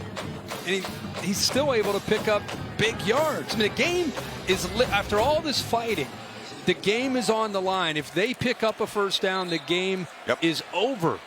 Put 11 guys, if you need to, between the tackles and take away the run. They've come too far, fought too hard to give up 6 or 7 yards on 1st and 10. So Oklahoma State 4 yards away from moving the sticks and securing this upset victory. It's a run again, but Hill this time is swarmed, knocked down for a loss. Another timeout spent. Amenahu made the tackle, and now it's going to be 3rd down and 6. That's more of the defense that you would expect to see. Penetrating, ears pinned, getting into that backfield. If they would have done that on 1st and 10, they'd be in a much better place. Now it's 3rd and 6. Todd Orlando, the defensive coordinator for Texas, he told me, this Big 12, the defenses get criticized. It's about running to the football, tackling in space. We've seen some problems, but it's also like an NBA game. Whatever happens in the first 3 quarters, it's going to come down to the final quarter and a couple of critical plays we have to execute. And here we are. I mean, it's 3rd down. You've got 1 timeout left. Now, remember, you'd expect conventional wisdom that Mike Gundy's going to run and make you use that last timeout. But it's Mike Gundy. True. He's been a riverboat gambler all night. So you could easily see him kind of assume, oh yeah, we're going to run, try to get him out of position, and try to throw the ball to be able to ice the game. Would not surprise me if he did that. They've thrown for 2 touchdowns on 4th down plays tonight, remember. 3rd and 6. Keeper, Cornelius. First down, Oklahoma State. And the man who comes from a tiny town in the Texas Panhandle got no FBS offers with 4.5 years between starts. Sat and waited for moments like this. Has come through huge tonight, Kirk. Well, he didn't throw it, but he did run the quarterback, which is kind of a wrinkle for him. And you're right, Chris. If you're a fan of stories where guys have to grind, you're a fan of Taylor Cornelius. What a night he's had in a huge game against a top 6 opponent. Great call by Gundy. Gets the tight end Woods out in front for a lead block. Texas expecting the run with the running back, and instead it's Cornelius putting the finishing touches on this game. You sensed it, I sensed it. History says look out for the Cowboys in these situations. Home underdogs. Gundy in the bye week. throwback uniforms, homecoming, all of it coming together. Texas puts up a tremendous battle in the second half. Twice getting within 3, but the deficit just a little bit too much to make up for. And after all that drama, Cowboys don't have to run another play. It's a loss. Herman will be able to stop it there. No more. And Texas will suffer its first Big 12 loss. Drop into a tie with the Sooners, team that they beat in Cotton Bowl. And it big people all over the country with the rankings coming out Tuesday. Everybody's paying attention to what happened in this game.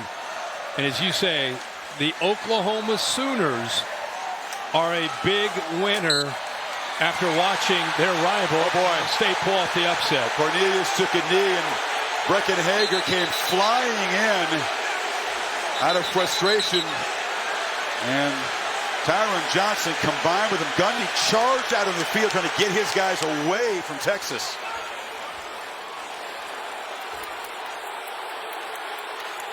I'll tell you what, Herman is absolutely hopping mad. Another flag has been thrown. The coaches both out there getting into it. Wow.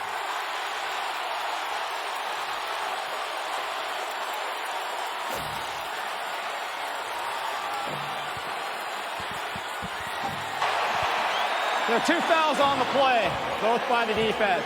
Sportsmanlike conduct, number 44. Defense, unsportsmanlike conduct.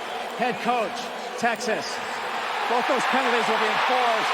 The second one, half innocence, first down.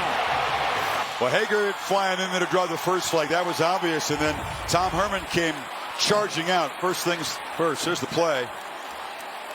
He just shoved the receiver back. Well, the coaches came out there. Mike Gundy, Chris, like you said, he came out, and then Tom Herman was fired up when he saw Mike Gundy on the field. It's going to be an interesting handshake. You think that's what? Yeah, that's what fired him up was the fact that Gundy came out. Yeah, that's what he reacted to. He came out first trying to get his players back, and Tom Herman saw that, didn't care for that. Well, I think he maybe saw that.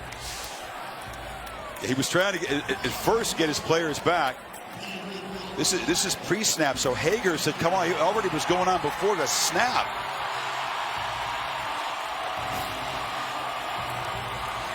The yardage is really immaterial. They march it down into the 20-yard line. That was almost a predetermined thing there by Hager. He was telling the Oklahoma State player, look out, I want that guy. I want a piece of that guy. You know, he got a piece, but it cost him a frustration penalty for sure. Yeah, of course, you got to get a runoff because of the penalties in the final minute. We'll keep an eye and see how Gundy and Herman greet each other after this game. One more kneel down for the Cowboys. And this time, no drama. Oklahoma State on homecoming. Going to get their second conference win. Going to upset Texas, who loses for the conference in the first time.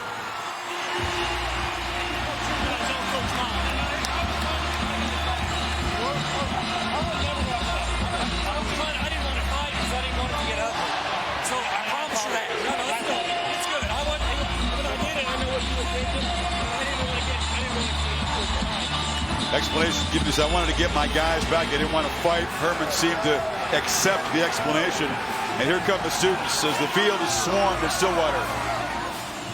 Get Mike Gundy's reaction to this victory with Maria Taylor.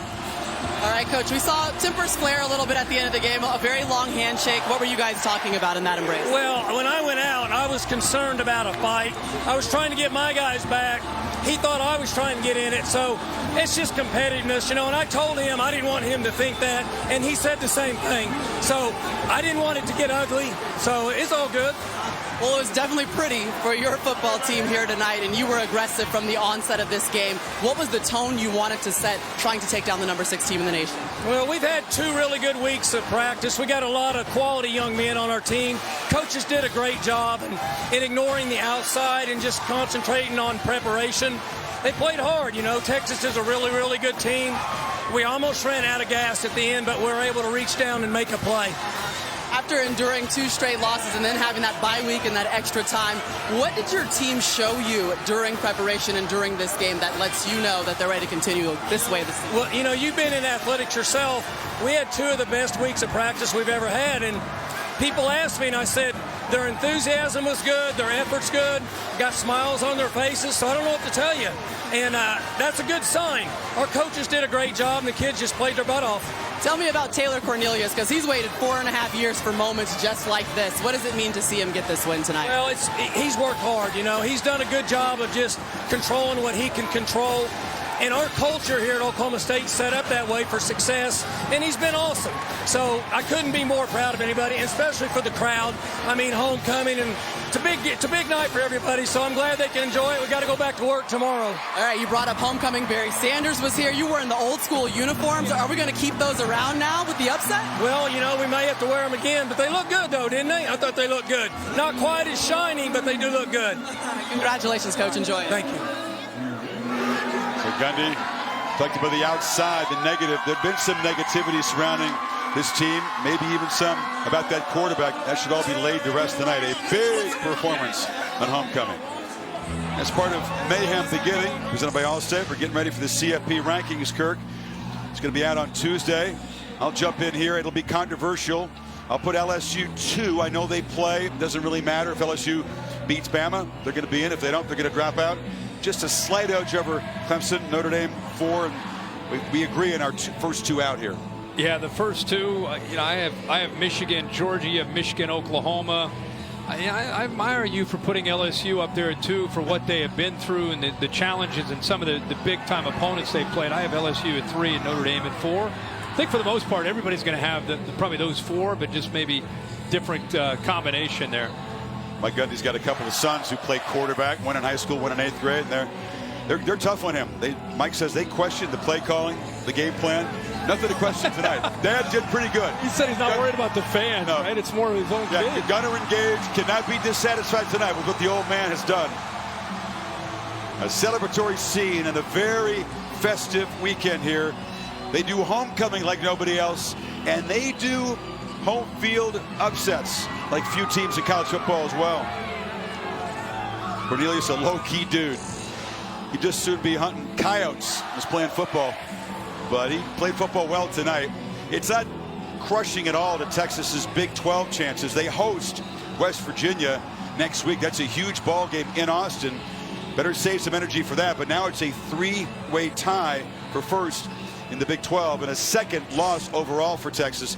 You'd have to feel that's pretty crushing for their overall playoff chances, but not for the Big 12. No, not for the Big 12 at all. Like I said during the broadcast, Oklahoma becomes that team that they've recovered pretty nicely from that loss to Texas.